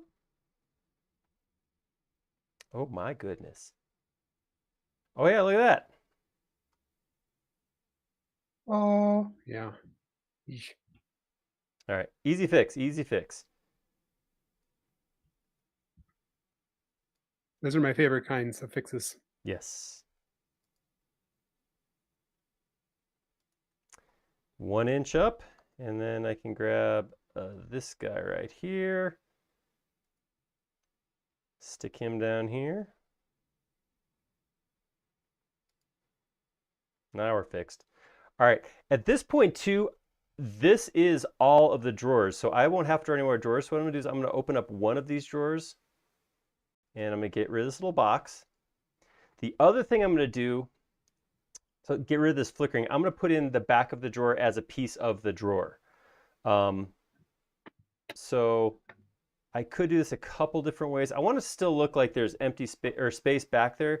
So I'm kind of thinking maybe what I'll do is I'll do something like this. I'll go grab these three sides, offset them. We'll actually just kind of make it like it's a real drawer.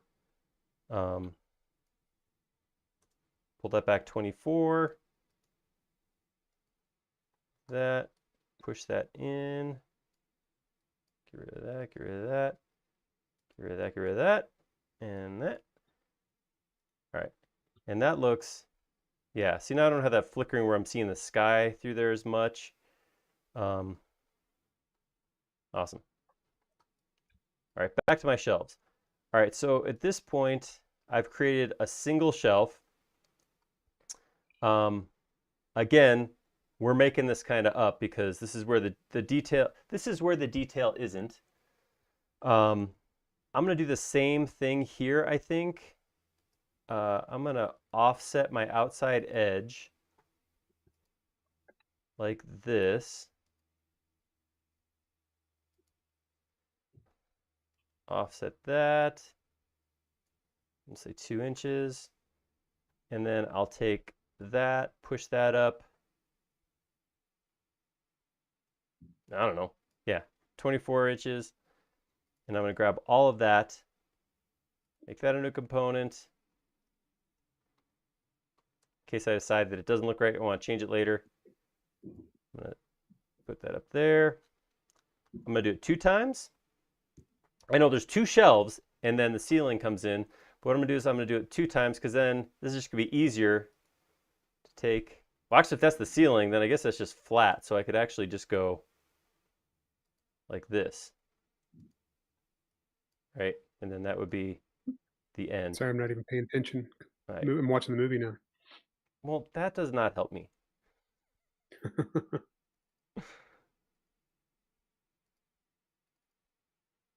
I didn't close the bottom there. There you go. All right. So there we should have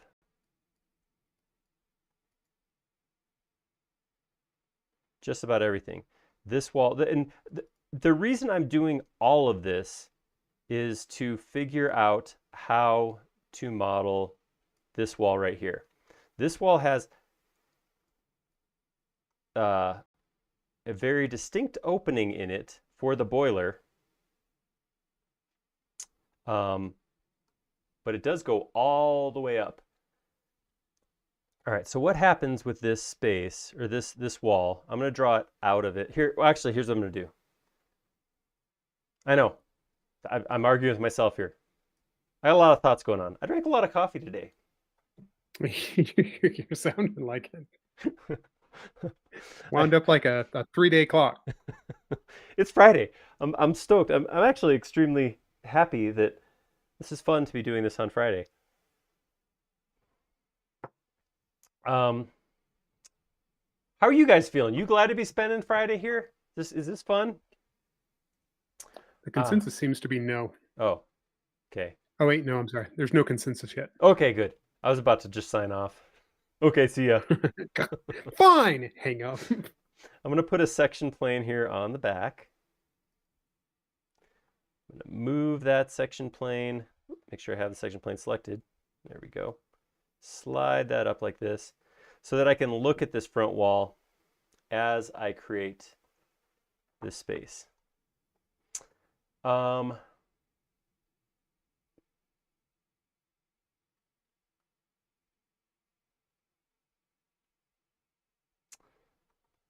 This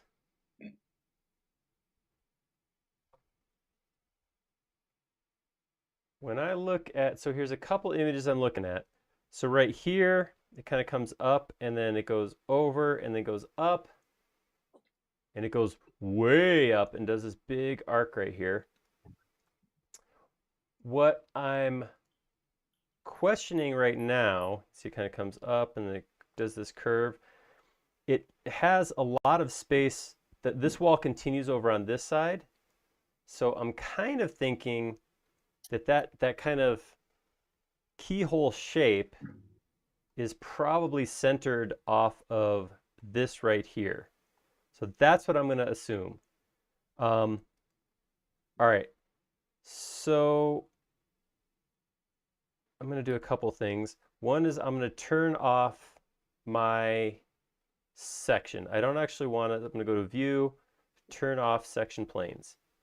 That's going to keep my section cut so I'm still looking through the model, but it's not, a section plane has kind of like a clear transparency that it puts in front of you, so you're always at danger of selecting that plane. So next thing I'm going to do is I'm going to come in here and, whoa, this is magic Space Mouse stuff. Every once in a while, it'll start doing this, where it's one of the axes is stuck or something. So excuse me for one moment, as I will have to come over here, calibrate real quick. There we go. Now I'm done. So if you ever see that, if you have a Space Mouse and you ever see that where it just starts moving on its own, just click calibrate real quick and I'll go back. All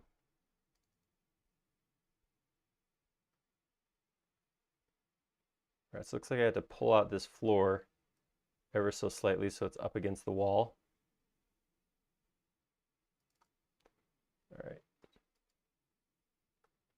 All right, so now I'm out of context, I'm not in any group, and I'm doing that intentionally because I want to figure out where the center of this is. That's the middle. I'm going to take this up really high like this, and then I'm just going to kind of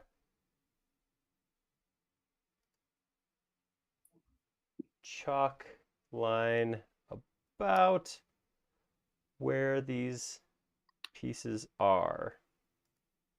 So my son just walked in and was suitably impressed, both with the fact with what you've gotten done, but also with the fact that he managed to alter space time and convince you to model this since he was just talking about it. Wow, nice work.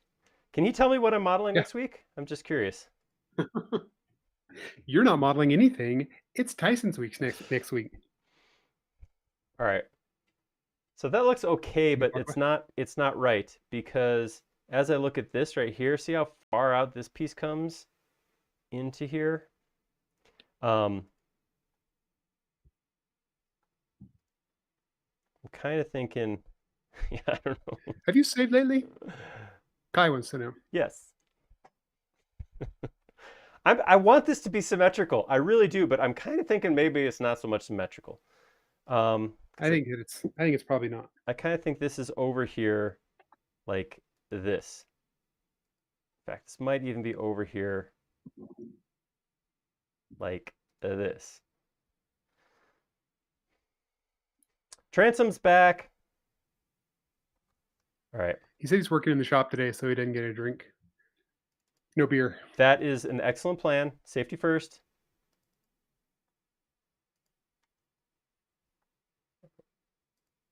Not till later. Hey, in case you're wondering, all of these shows are available for re-streaming. You know, at your pleasure. So you don't have to worry about having some issues with what I should do is do this. All right, and get rid of everything else. There we go. All right, so I am drawing the negative space.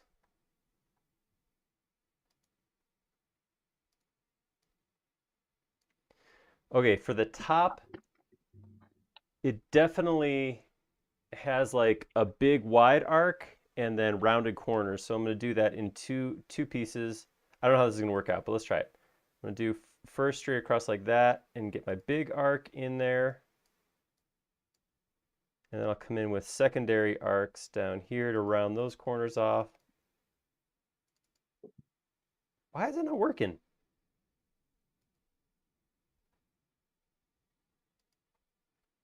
I don't know. Maybe did you break something? Odds are good. Maybe. That's what I do. All right.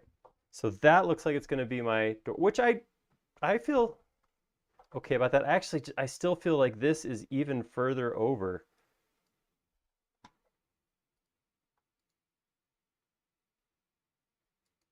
I guess this opening doesn't have to be very big since all that goes through there are sprites with,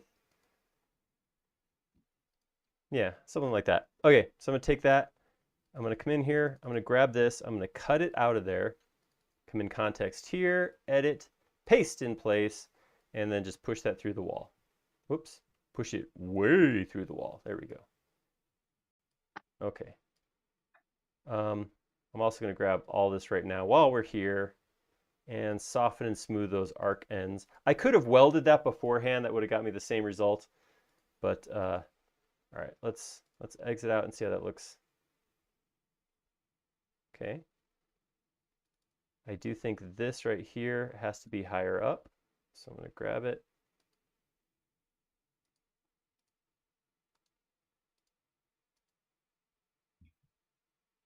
Awesome. I feel pretty, I'm going to save that because I feel so good about it. All That right. looks that looks really appropriate. It does. It really does. All right. All right, I'm going to come in here to my outliner and turn off my, or right click and deactivate my section cut. I want to come in here and build out the little door that happens here. I'm going to do that by grabbing this piece, pulling it back to here. This piece, pull it back to here. All right, I'm starting to feel like maybe I should have made these components at this point. Oh, it always comes back and bites you. So there's 6 of these as groups in the model right now. So what I can do is I can right click on one of them and say select all. That will grab all the copies of this specific group. Then I can right click, whoops. And this is selection toys again. Group select all. And then I can say right click, convert group copies, convert into components. Then if I grab one of them and push pull those through to make them the right depth, that should happen to all the copies of that one. Should, it will, it's gonna happen. That might be the easier way to do this whole thing. So if I grab this one right here, say there's 9 copies in the model, so we will do the same thing. Select all,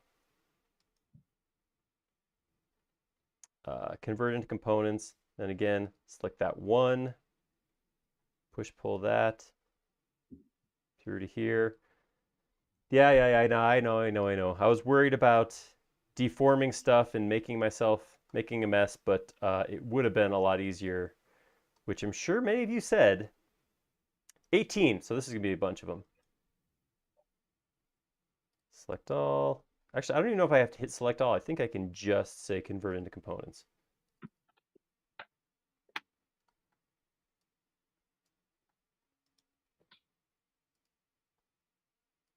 Awesome. All right. That is a little, again, more accurate-er. That's not the right word. I think that's actually no, that is a word. Let's just look it up on the internet. Is it the accurate-er word? Accuratist. Ah, that was what I was looking for. All right, so I'm going to grab that. I'm going to move it vertically down to here. We've got a gap here.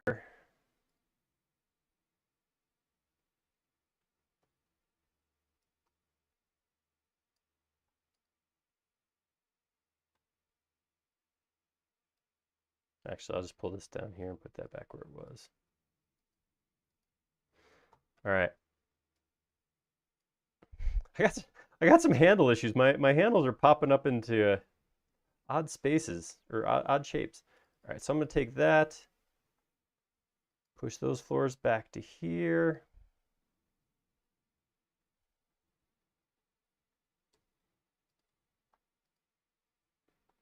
And then I'm going to make a brand new surface.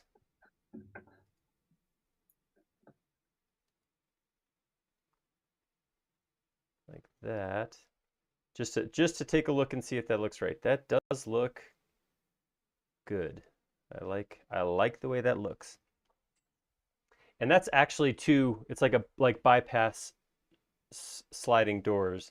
So I'm going to fake it a little bit because I'm going to come in here.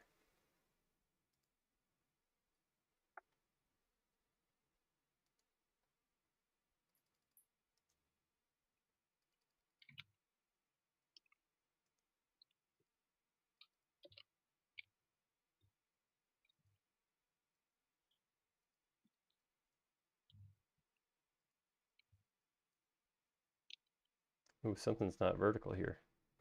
Is that line not vertical? There we go. Just take this one, push it back a little bit. All right. And for right now, that's going to give me my sliders. It's hard to tell what kind of detail there is. It actually kind of looks like this. Grab this, squash it down a little bit to here. And it looks like what I got is something like this. Those doors are a little bit of detail, something like that. I'll do the same thing here where I'll grab not all the edges, but just these three. Offset them the same amount. Pull them back the same amount. That gives me the idea of the two overlapping panels right there. That's going to work for what I need to see. Yeah, that's good. All right. Now it's time to do the part that I've actually been looking forward to the most, which is this perch. That's the term I'm using. I don't know if they ever call it anything. I think it's perch. He's long and skinny, and it kind of reminds me of a bird. So I think it's fair. It works. He's sitting in a nest. All right, that's good. All right, so again, just looking at images, it kind of looks like if I run a line back, it's, you know, 2 drawers in is where his perch starts and comes out. So that's me right about here. That's me right around this line right here. So I'm going to come in and look at where the midpoint of this piece of trim is. That feels meant to be. It's curious how just sort of dead on so many of your things were. I feel like you maybe set up a bunch of I, guides in here, I, invisible guides, and I you're would just like, snapping the things we don't know about. oh man, I would like, I'm sorry. Whoa, sorry. I don't know where I am right now. Where I'm inside a box. Jump ship, get out. All right. I would like to take credit for any of this, but it's just working out that way. I can't say that any of this is intentional. All right, I'm gonna actually, you know what I should do? I should go turn my section cut back on. Come in here. I'm gonna activate that section cut again. That way it's gonna be a little easier And then, to work and then inside Johnny here. suggests that maybe you want to save. I don't disagree with that. All right, so I'm gonna come in here. I gotta figure out how big to make this. I'm gonna draw a rectangle, and then we can just kind of take a look at how big we want it to be. So I'm gonna say about 3 foot, and then it comes all the way up to this line. Does it hang over? Just by a little bit. So it's actually just a little bit wider than this. It actually comes out like that. We'll say 6 inches because, no, 3 foot 6 inches there, big guy. Okay, starting over. All right, so we're gonna come out this way. 3 foot 6 inches.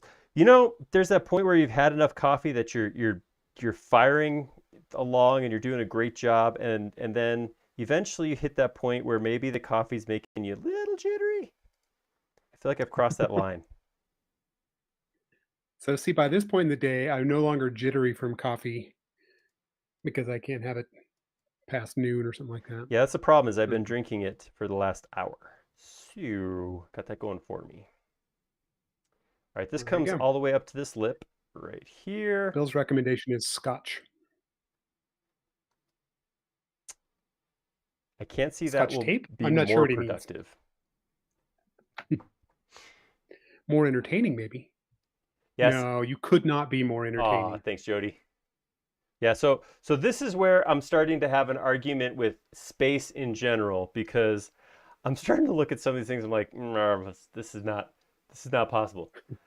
I think, all right, I do think up here, I got to push this whole thing over further because when I look at the reverse side of his perch, look how far that comes over. So that means I got to come in here. I grab all of that and slide it. Let's turn this on. See how far over. There's really nothing else going on after that. But there's at least enough wall that I got a screenshot that looks like, which it could be, I don't know. Again, hand-drawn backgrounds. I know. All right. I feel like that is a pretty good representation of that perch, though. It might be just a little bit shorter this way. I'll scoot that back half a foot. Okay, I'm gonna go with that. Make this into a group. This will not repeat, so I'm good on this one being a group. All right, so a couple things happen around his perch. Right at about this same height, not at about, at this same height, it has a little, I should probably, has this little box that sticks out right here that holds, I don't know, I guess these are maybe the 3 most popular bath flavors any given, at a given time. Something like that. Because he's got 3 big jars in here.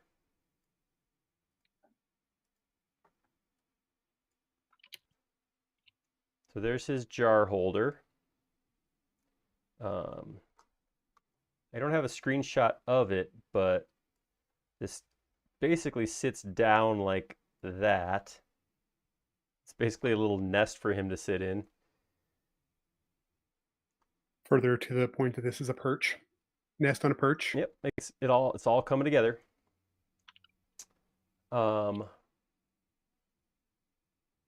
Yeah, some of these views I'm looking at, it looks like this goes up flat like that, and this actually drops down a little bit depending on the view you're seeing.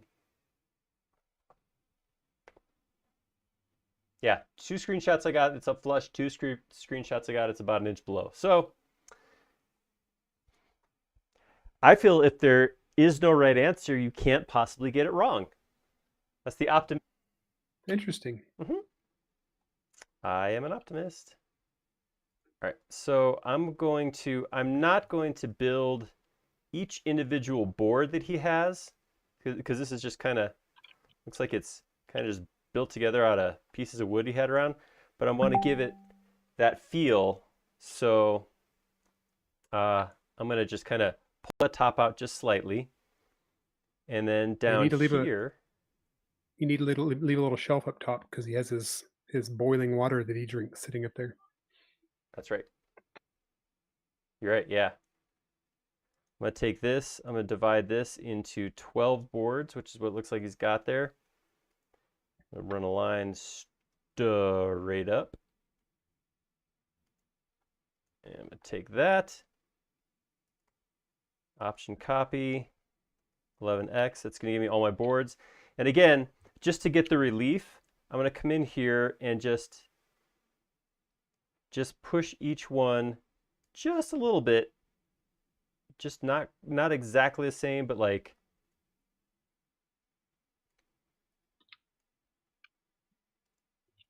because it does look, I want to use the term ramshackled. Ramshackled. Is that right? The right term? Yeah. That's, yeah, you're doing good. Okay. Because I kind of feel like that's kind of like, I don't know, maybe like he even built this himself and, you know, it's all just kind of slammed together. His drink perch back up in here. There we go. Yeah, that's working. That's working for me. All right, same thing here. I'm just going to grab this line, make sure I select the inside line, divide that. I don't have a good picture I can see, but about the same size boards.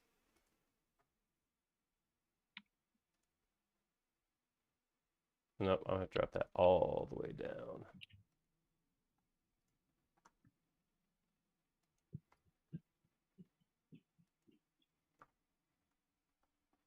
And I'll do the same thing here. I'll just give a couple of these little push in.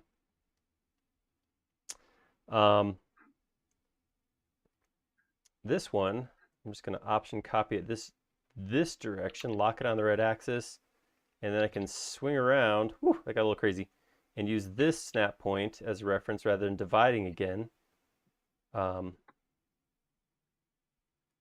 then I can say 12x, and that'll break that, and then I can do that. Oh, but that didn't go all the way down, did it? I'll just draw this line across here.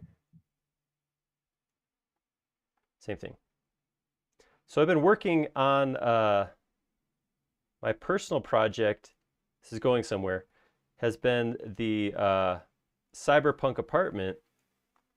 I continued modeling that, and I've actually started building it in real space.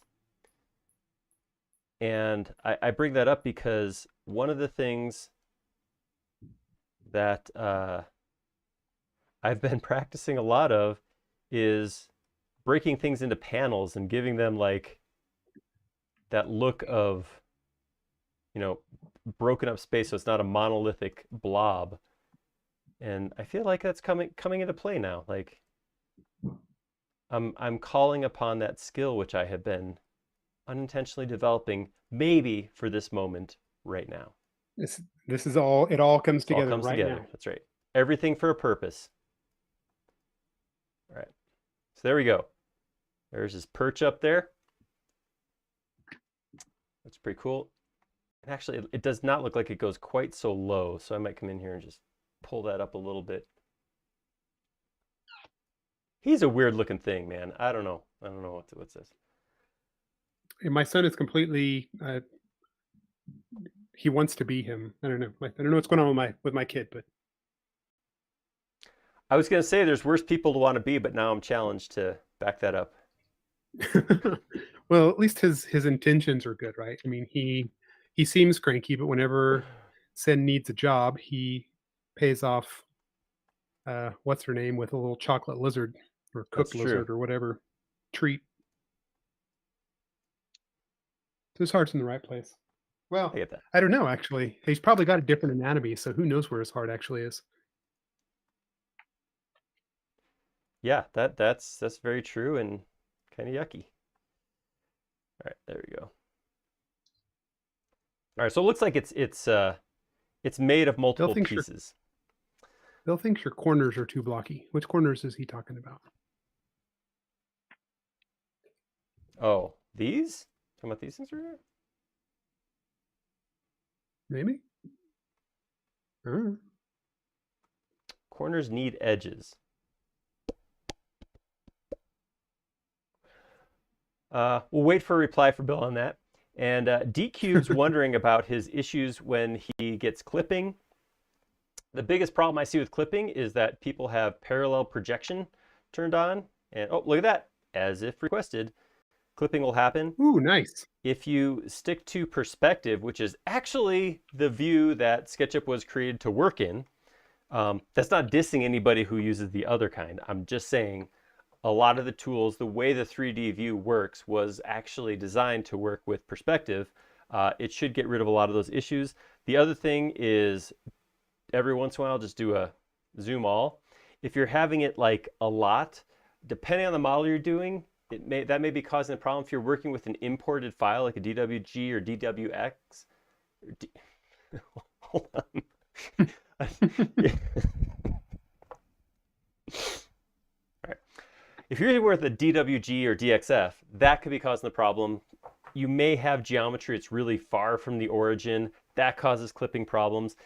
If you were to go to our forum and search for the term clipping, you'll get like 70 or 80 posts on it. Most of them come back to the same issues and usually track it down to like 2 or 3 things, something like that. But Oh,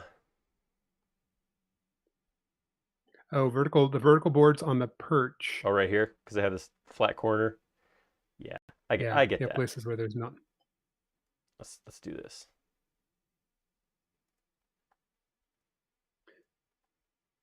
But also, you have no edge where that butts into the other floor. Yeah, I know. I got a little lazy there because I don't know. I guess because Friday. Is that a good enough excuse? Seems good. I mean, it's a good excuse for a good Friday like today. Wow, you are just nailing it. I'm really just using the word good repeatedly. It's not that tricky. That's good. That's good. Is the Saturday between Good Friday and Easter, is it Good Saturday or Happy Saturday? What is that? Super Saturday?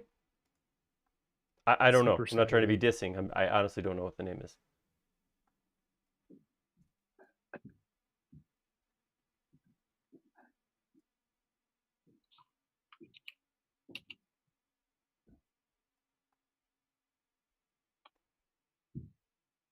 All right. Is that better? So I know these aren't broken yet, but I guess I could do that now.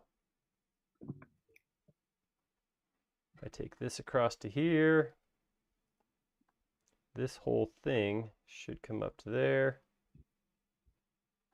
There we go. I just wanted to be on record that it's presently 53 degrees Fahrenheit in my shop, and I'm sitting in the house. It's in the 70s today. It's crazy. Yeah. All right. I'm feeling good about this. This is feeling neat.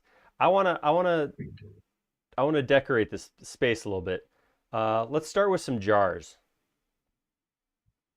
We always hear that about how we don't get to details. So I'm breaking or stopping, and I'm doing that. Whoops. So jars, also known as vases or similar to vases, those are Vases. fun to do in SketchUp. That's right. So these kind of go like this, and maybe like this, and then gradually just kind of come back to about, I don't know, you can't see the bottom half of it, so I have to guess.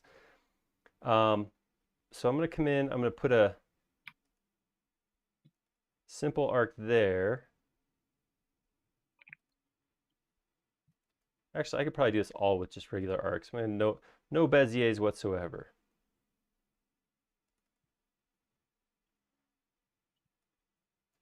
I like You that. put a link to the forum or to the 3D warehouse post to this in the YouTube description or only on the forum? Usually if I post it, not that I don't want to, but I often don't remember to, it's usually in the forum. Usually stick a notification in the forum. So if you're looking to get a copy of this afterwards, I will, because you requested, I will throw this up on 3D Warehouse. I can't guarantee it will be today. At latest Monday, I'll put it up there and you guys can grab it. All right, I don't know if this is gonna work. I'm skeptical of this shape, but we'll see what happens. I'm going to put a circle in. I generally, when I do my follow me's like this, I try not to have the circle connected to the geometry, so I'll put it away from it like this. And then I'm going to go follow me.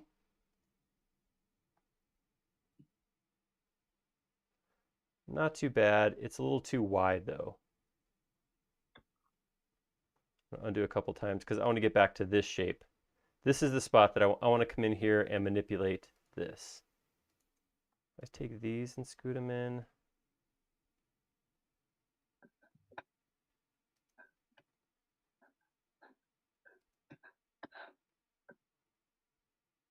Inference there.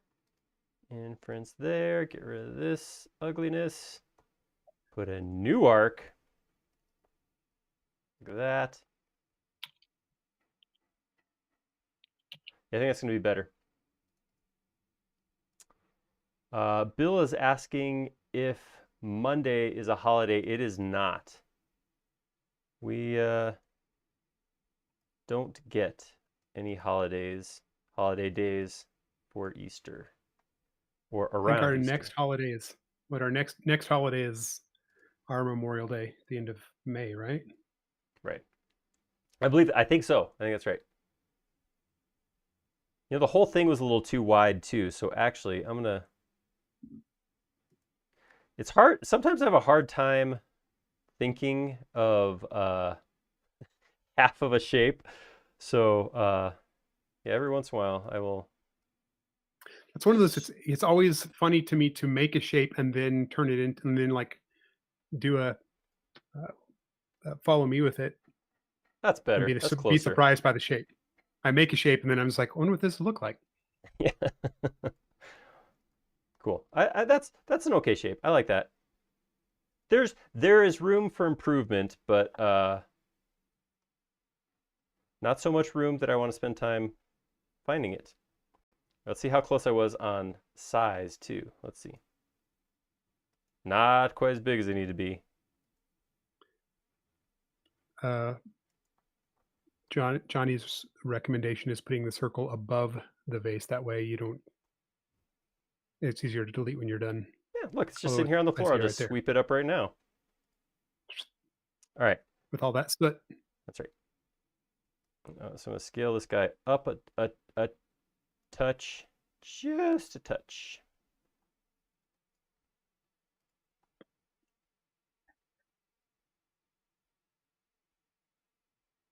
That's good. I do want to. All right, let's see. If I grab that option, you know, I feel pretty good about that right there. That's pretty good. Probably could have made that a component, put the lids on there. Would have been a smart thing to do. I can convert it. Group copies, convert into component. I can open one, grab all this, make it its own group to isolate the geometry temporarily. So I can go put a circle right here. Whoops. That's definitely not right. Oh, wrong plane. There we go. Like that. Because it kind of looks like what I see on my screen is there's kind of a lip like this. And I have two different screenshots. One, these are open, one, these are closed. It looks like I have this.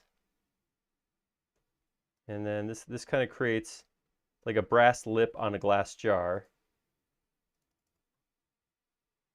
So I'm going to make that into its own group. Grab this, copy it, come out context, edit, paste in place. And then this goes up like this. This kind of drops down inside there maybe. Oops.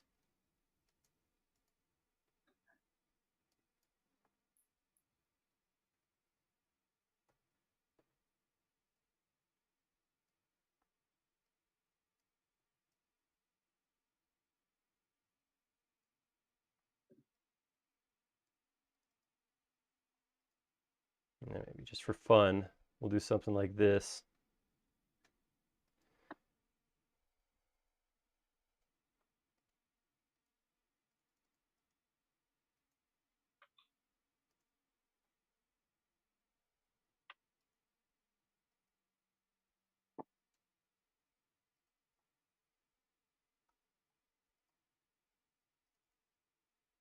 I'm gonna do this too.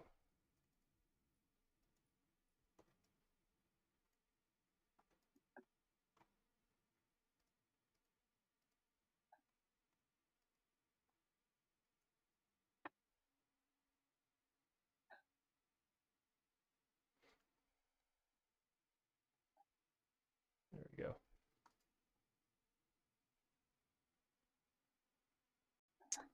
I like that.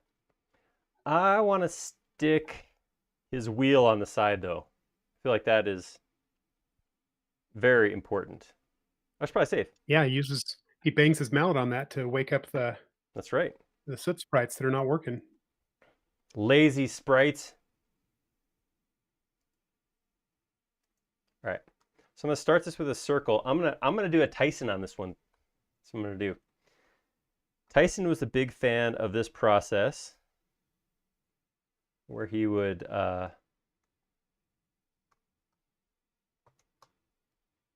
he did a lot of this push pulling, and I guess there's really not that much to do actually. It's only a couple pieces, but he used it a lot. That comes out like that, and then I'm gonna take this and pull this way out. Whoa, not that much. Settle down, big guy. Okay. Easy, easy. I mean, it's a big wheel. It is a big wheel. That was one of my favorite things as a kid. A wheel? A big wheel. Gotcha. Yeah. That's too much. That's too big. Little less big. And then the whole thing slides back just a bit. All right. Now, I'm going to grab this. I'm going to make it a group because I want to isolate that geometry. I'm going to go offset this is the outer rim.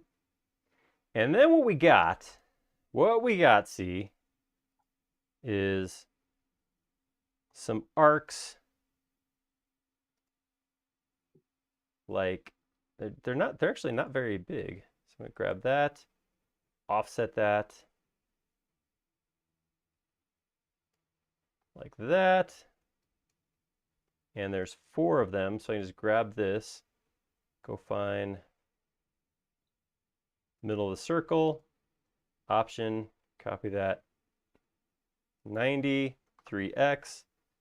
We get all of that. And then it actually kind of looks like I got, nah, I won't mess with that. That looks pretty good. Like that, like that, like that, like that. Delete, delete, delete, delete. Give that a little bit of a, that. There we go. And I can grab this, shift that over to the center. Oh, squirrel. I'll be back. Wait, Jody's playing with squirrels and not hanging out with not telling us about it? Oh man.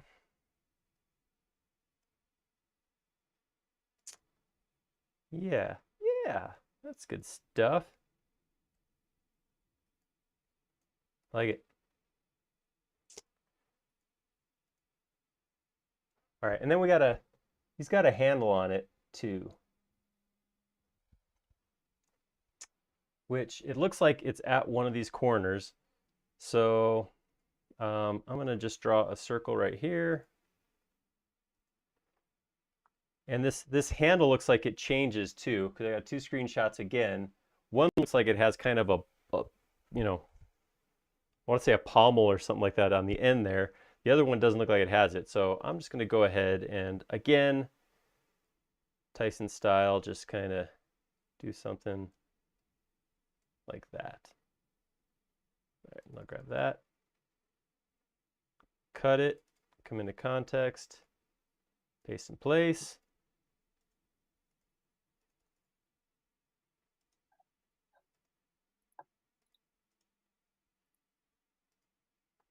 All right, there's that.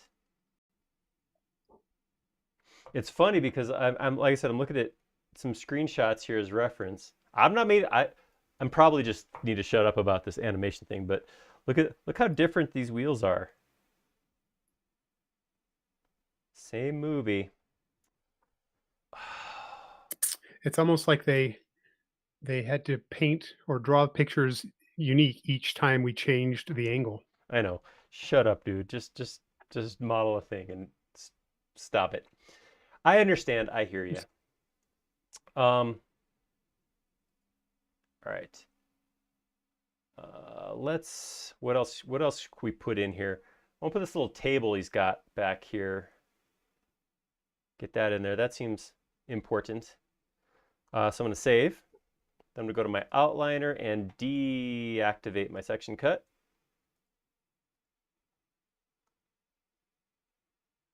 Come around here. All right. This is a cool looking little table. Based on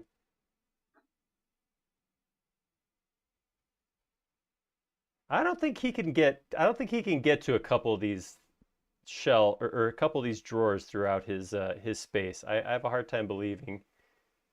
I mean, he does do a pretty good job of moving those crazy limbs around, so maybe he is okay with it. All right, it kind of looks like Keggy really wants you to do the kettle. kettle. All right. Oh, there's actually an extension to draw tea kettles. I don't know if it's still on Extension Warehouse or not, though. But there was a tea kettle extension for a while. I'll make a group here. Funny story about kettles. There was we were doing a live session back before we did. No, I guess we were doing these at the time too, and we had a. It was Josh and I, and we were doing live modeling like head to head, and one of the things that came up was a tea kettle, and we both tried to draw a kettle, and at the time I had just made a video on drawing a tea kettle using sub D, and I had practiced drawing a kettle with like as few clicks as possible. So I kind of feel like I cheated a little bit, but that's okay. So yeah, I'll draw a kettle. That story was to say I'm game. I'm drawing these legs from a teeny picture about this big, but it looks like it's something like this. So Matt also wants to know if you plan on doing the boilers. I could not find a good enough picture of them that I felt okay drawing those shapes. I originally I wanted to. I thought they were pretty cool, but no, I didn't. I don't feel good about that. I'm just being honest here. I appreciate your honesty. I try. All right, so I'm going to take these two pieces and I'm going to put them into a group, specifically so I can double click into the group and isolate this real quick. What I want to do is I want to get this leg in the same spot relative to each corner. So I'm going to come in here and I'm going to draw a square just to where I think it looks good. And I'll take that and put it right there. And then I can take that square, stick it right here, and then I'll put that right there. These two then, I can actually just mirror around a middle line.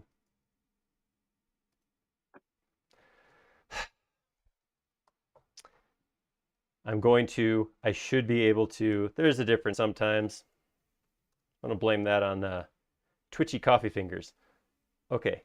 Ah, that's a great band. Okay, so that looks good. It looks like it needs to be a little squatter maybe. But yeah, there's his tea table. Teapot. All right, so Here's how I drew a teapot when I was challenged to do so. I think I can pull off this same shape. All right, I'm gonna start with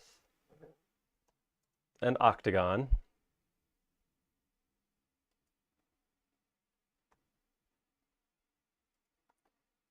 Grab that.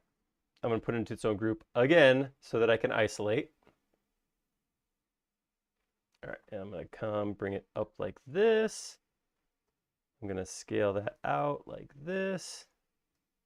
Bring it up like this.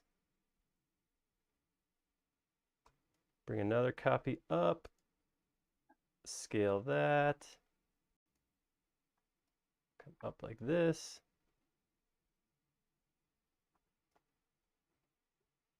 Oop.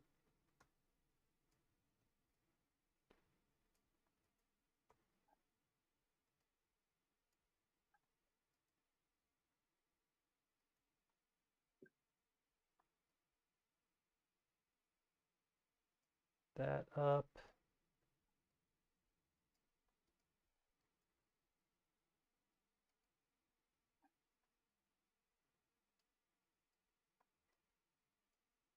Offset that. It looks like it has a knob or something at the top, so again. All right. All right, so that's fairly exaggerated. Let's clean that up just a touch. Grab that and bring it down.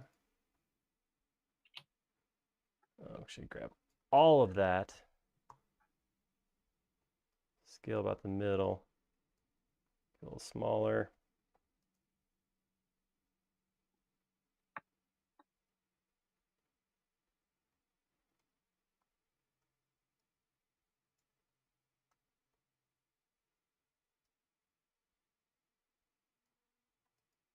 There we go.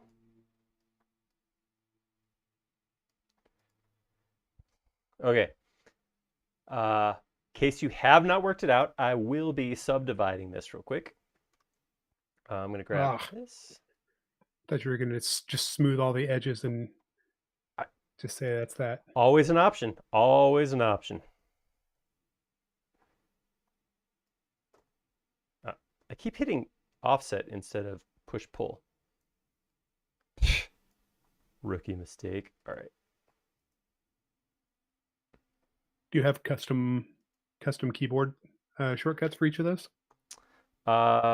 P and F.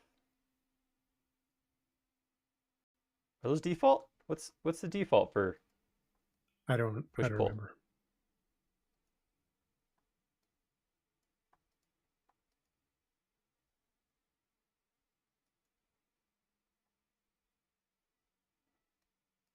Grab this one. I have to use vertex tools to move that one though.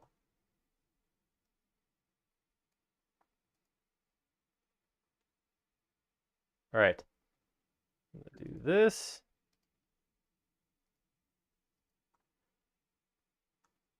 And I'm gonna do this to keep everything quadded. All right.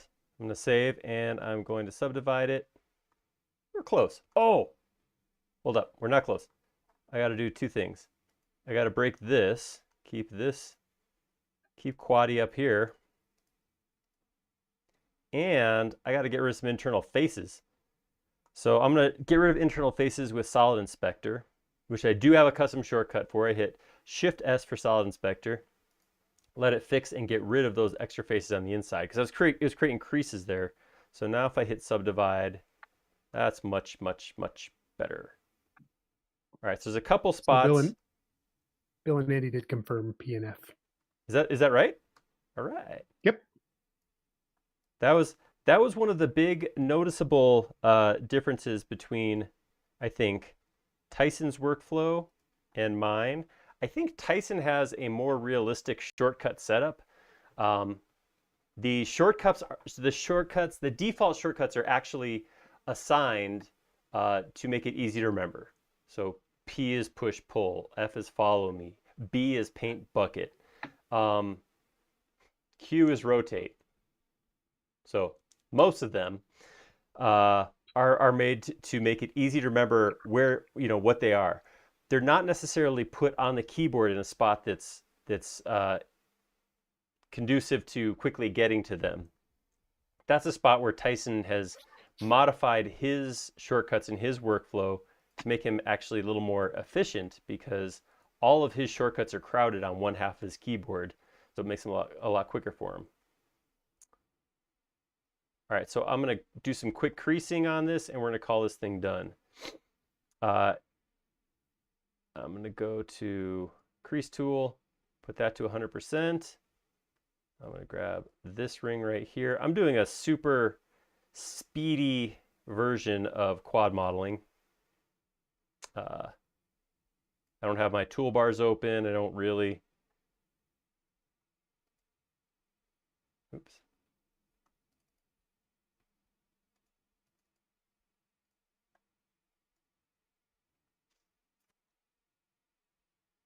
Whoa, you still with me, Jody? I'm here. How are you doing? Oh, good. I looked over and you're not there, so I got worried. Oh, I turned off my camera because it was getting all. I kept getting jittery. Oh, like too much coffee? Well, maybe that was it. Maybe it's just you were jittery because of the coffee. I'm shaking. I'm shaking.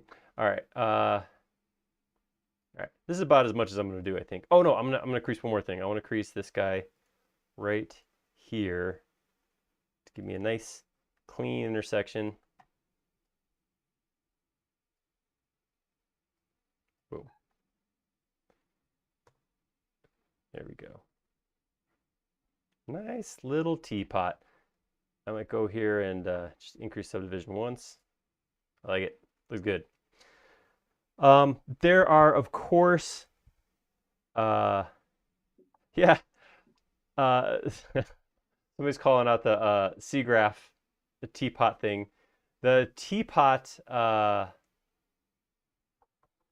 is like the fundament. Isn't it like the fundamental 3D model? Like if you can make that in a 3D modeling tool, then you're all set. It should be that Wouldn't basic 3D model.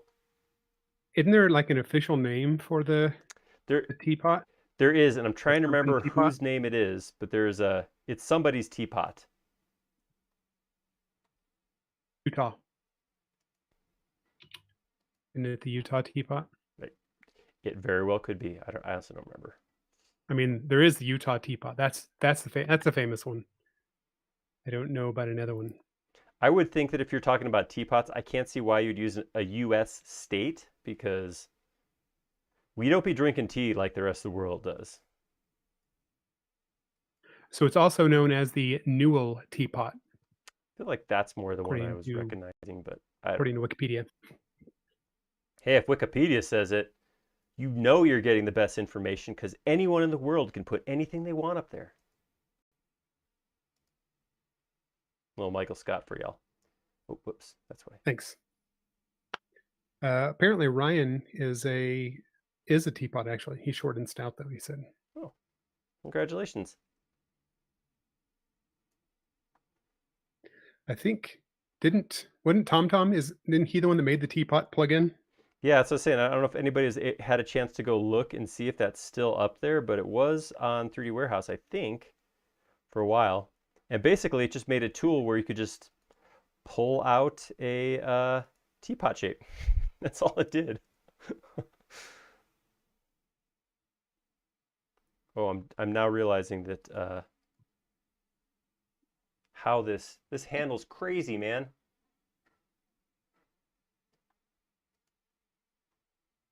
Confirmed it is still there. It is. I don't. I believe it was kind of a tongue-in-cheek thing, like the Tom Tom teapot. I don't think that go. All right. I feel like this is too much detail on this already, but same time, I don't feel like I can quit.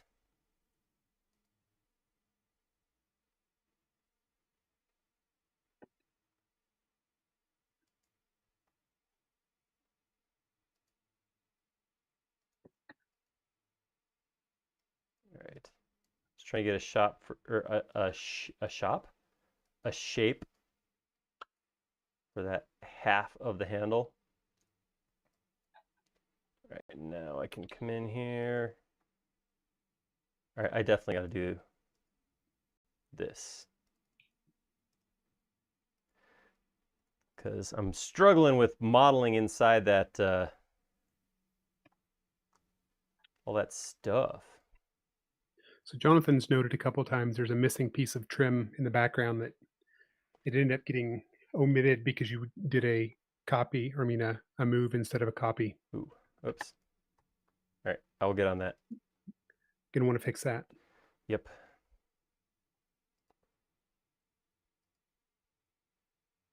Hmm.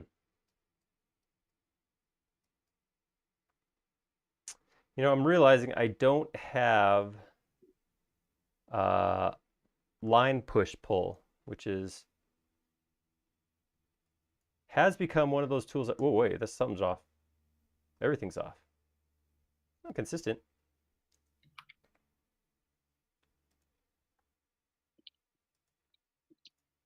Here we go. Line push pull would make it real easy to pull this, give this some depth. But since I don't have it, I'm kind of thinking maybe I could just kind of grab these lines like that. I think I could just come in here to Curve-A-Loft and skin that. No, oops. Try that. Whoops. Curve-A-Loft, skin contours. No, still does not like it.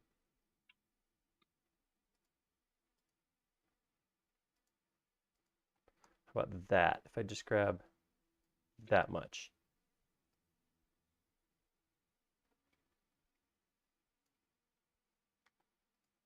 Still doesn't like it. All right. Then I will just do this. Don't worry, I'm not going to stitch yet. We're not at that point. But I am realizing, again, I'm probably a good 6 months into a year before I figure out what extensions I should have installed from my old computer. Line push pull is definitely one of them that I feel like I'm remiss in not having gotten back on my computer. Yeah, it's sort of like a Marie Kondo kind of thing, right? You have to decide which extensions bring you joy. Whose condo? She's that, I know. she's that woman that has the whole getting rid of your I apologize. declutter. She's right. The whole reason to get a new computer is just so you've got to reinstall extensions It and confirm which ones you need or don't need. it helps. I mean, I know we're talking about this kind of jokingly, but man, I definitely have to do that because I will end up with too much stuff if I don't. All right.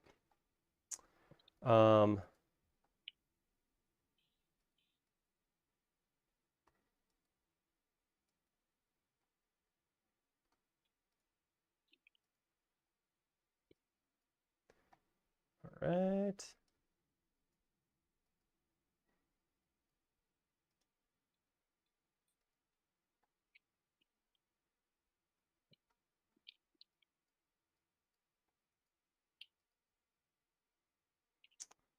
Um, Missing trim. This piece right here, is that what we're talking about? Wait.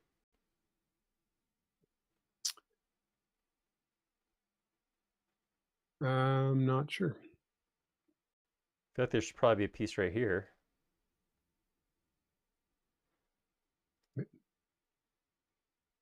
Yeah, but I don't feel like that's the one. No, but His comment was that you had moved something instead of copying it, and so since you moved it, you stole a piece of trim from something else. Is it over by the front door? I'm not saying you're wrong. Oh, right here? Yes, I do remember that. That's right. Uh, wow, Wow, so much better. that's better. Now I'll be able to sleep tonight. Yeah, we got it. We got it. That's nice. Thank you.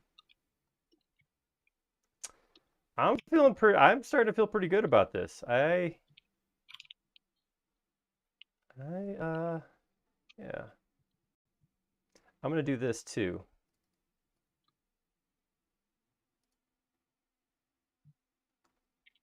I'm gonna come up here.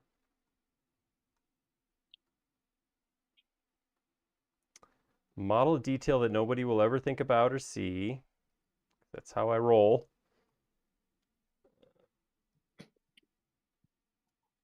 I like to think that all of my hardest stuff is the stuff nobody ever sees anyway. That's right. And this is like extremely arbitrary because uh, I was looking at this and these on the shots where you can actually see it, they don't seem to line up with anything at all. So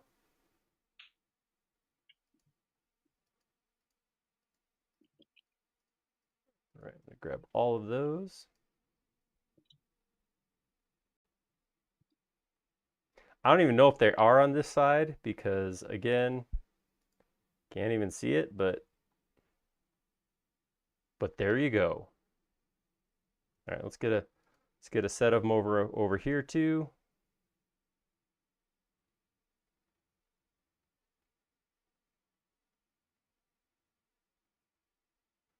Jonathan's curious what your opinion is on doing a make unique versus just scaling a component. It depends on what I think the potential is for changing it in the future. Something like these, so if I'm doing something like lumber, where most lumber is, um, you know, an extruded rectangle over and over and over again. So I've done entire framing sheet or framing things where it's just been one rectangle that I just use scale on to create the lengths, knowing that I wasn't going to report upon it. So when I needed to pull the cut lengths off of it, I could actually just put a dimension on the group or something like that. So I've done that before. It's not a bad way to do it. It's not the ideal way to do it because you can't report upon it. I can't come in afterwards and go, you know, I need this many 20 footers, this many 16 footers, this many 14 footers. So it's not ideal. For something like this, I'll never actually have to report upon the lengths of that thing right there. So scaling it's not a big deal. If you're actually gonna, so if I was gonna come in and I was gonna like make a model of this or build it in real life, and I wanted to know what length, how many of each of these pieces of flooring versus these pieces of flooring, then I would definitely want to go through and make that unique, because that would make a big difference. You know, I kind of feel like I'm at that point where like this is feeling like a good spot. Whoa, okay, hold up. I'm going to show something that I don't want to show at all. This here screenshot right here shows 1, 2, 3, 4, 5, 6 shelves high is where those start. That's definitely higher than what this screenshot shows. So I'm going to chalk that one up to hand animation again. and I'm, I'm, oh, I Jody Yes, has yeah. things to say. Oh, there we go. I think that there's the picture from outside the hallway was done by a different artist, right? Each person, there's a different guy drawing each room. That is definitely It's, possible. And it or was maybe they all, just changed it in post. that's right. All right, I'm going to just for the, So Andy's suggestion was to take the teapot and just scale it up really big and make that into a boiler. Not far off, I don't think. It looks like it actually looks like, I mean, it looks like a lot of the things in that movie, right? It looks kind of like a big, weird, chubby baby or something. I Chubby tried to baby. find pictures of it, and I went through and rewatched just to try to find it, but I could not find a solid picture of that space. All right, I'm feeling pretty good about this. I just deleted my floor though.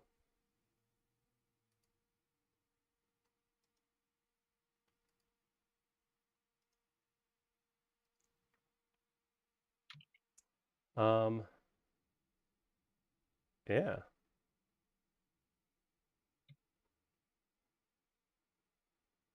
that kind of looks like that. I mean, if you did not know better, you would believe that that is the boiler room from that show. This actually drops down too. It's true. Now we just need to stick the Boilerman up there.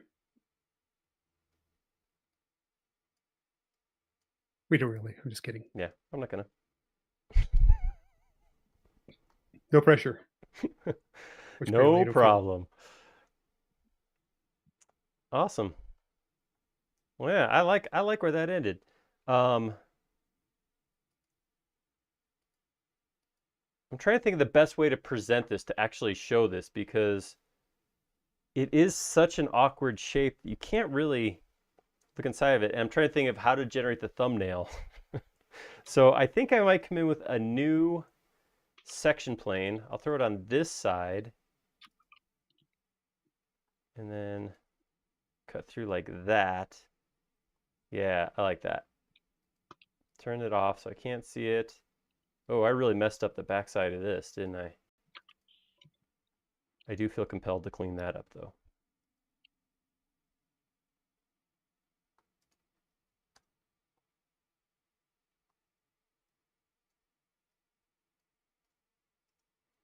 Now we just need a dirt extension. Makes it a little grimy. That's probably an extension that would get used a lot by me. Yeah. I All right. mean, I guess actually that should be a style anyway. Hey, we were talking about making a style. Are you saying Boiler room the style. default SketchUp Live style is something dirty? I don't like that so much. All right, I'm gonna save that. That's gonna be my thumbnail. That's what to look for on the 3D warehouse. That was fun. I like that. I like that a lot. That was a good time. Um, let me look through the last 2.5 hours of comments real quick, see if there's anything to reply to. No, just kidding. Uh, how I do said you he was asking how you. Yeah, you can answer that one. Lesidi is asking how do we decide what to model? I mean, as much as possible, I try to take recommendations from you guys. So we keep an eye out when people suggest things. We usually end our live streams by saying, hey, what should we model next? Forum's a great spot for ideas for models. Comments on YouTube, we get a lot of great ideas. We try to do, this is what we're going to still stick with trying to do, is we try to kind of have a theme for a lot of our live models. So on one week we'll try to think of a building. Next week we'll try to think of something small, like more of a entourage kind of thing, like a teapot. Um, so we try to come up with themes that we can use. This was just kind of this was our extra week. We had an extra week in the month of March. I know we're in April now, but schedule-wise it fell into March. So this was kind of what would be fun. And like I said, I happened to be on HBO Max watching Spirited Away and thought this would make a fun model. So that was kind of how this one came across. Ooh, Helm's Deep. I I don't dislike that idea. That would be a fun one. But it would have to be like the glory days, right? The second era, is that what they call it? I don't know. Where everything was shiny and not broken and covered in goblin scat. Dirt. Uh, Nice way to say it, to keep talking about poop nice and clean. that's right. Scat. That's a good term. Um, yeah, so that would be fun. Um, the I think second age. Keggy That's what I was trying suggested to. the Second age.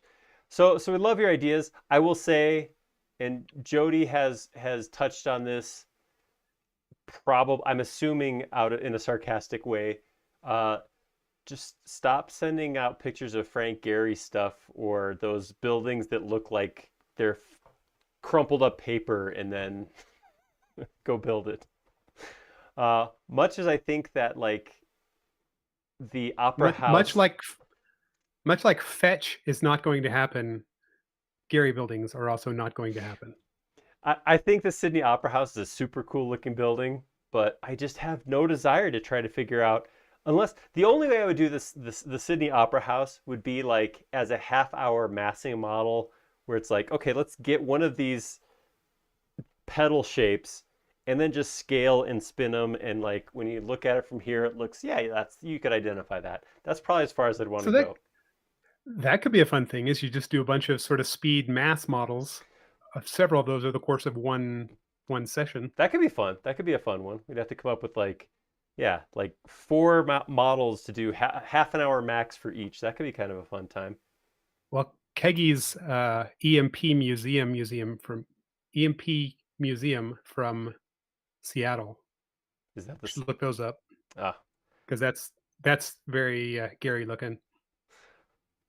a Geiger or Giger would be a fun thing. He does have some architectural shapes, but they're all super organic. That'd be a challenge for sure. Just do the inside of the alien ship. Yeah, just those ribbed hallways. This is definitely cool looking. Have we did an ornithopter, right? Yeah, we Yes, did. we did. New That, design that ornithopter. was based off of an image I found on the internet. We have no idea what they're actually look like, right? So maybe we'll come revisit the ornithopter after, if we ever get that Dune movie out. It's gonna happen. Yeah, it's been gonna happen for a year now. So sorry, I'm trying to be positive. The Oh, that would be power fun. loader from Aliens. Actually, I Yeah. think that's come up before. That would be a fun one. Um, yeah. So lots of ideas, lots of good ideas here. Um, and that's what we need. We always need ideas. So appreciate you guys giving us more because we could always use more. But I think this is where we are going to call it for today. I feel good about this. This was a fun model, and thank you guys for coming out on a Friday and hanging out with us. That means a lot. Um, let us know what you thought about that in the forum. Was it a worthwhile way for you to spend your Friday afternoon, evening, Saturday morning, what have you? Love to hear that. And like I said, keep those ideas coming. Throw them up on our comments on YouTube. Throw them up on the forum. We love hearing your ideas, love hearing your thoughts, and love modeling things you guys want to actually see. But right We now now, have a Pinterest board to put these on, Aaron. Remember? that's right. We did start a Pinterest board. I don't understand Pinterest though. I know there's pictures. I tried to add a picture to the Pinterest board and I didn't understand it, so I just closed Pinterest and left. Okay. So the point here is you're not going to be taking advantage of that resource that Tyson tried to make. I I like the idea. I don't know. It's the thought that counts. I think I have a maximum amount of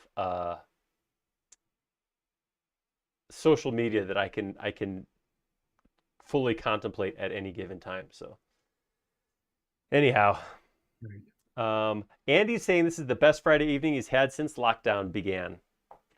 So appreciate that, Nice. Andy. That's good to hear. All right, I'm gonna quit bantering. I'm gonna quit just talking. I'm gonna call it now. Thank you guys so much for hanging out with us. This was a lot of fun. Like I said, love to hear your input. Tell us what you think. Hit us up on the forums. Hit us up in comments. And we will be back live next Wednesday. Wednesday we'll be back here. Tyson will be modeling a building. He told me what he was thinking about doing, but I don't remember what it was now. I remember what it was. Do you? Oh, we do want to tell? Yeah, Sure. it's some sort of Sydney bridge. That's right, a bridge. Bridge. That looks a little like a more modern version, but still complicated like Tower. the tower bridge. Awesome. So yeah, so come back for some bridgey goodness next Wednesday. We're going to bridge the gap between Friday nights and Wednesday nights with a bridge build. I don't know if Sydney there's a Harbor gap. Bridge.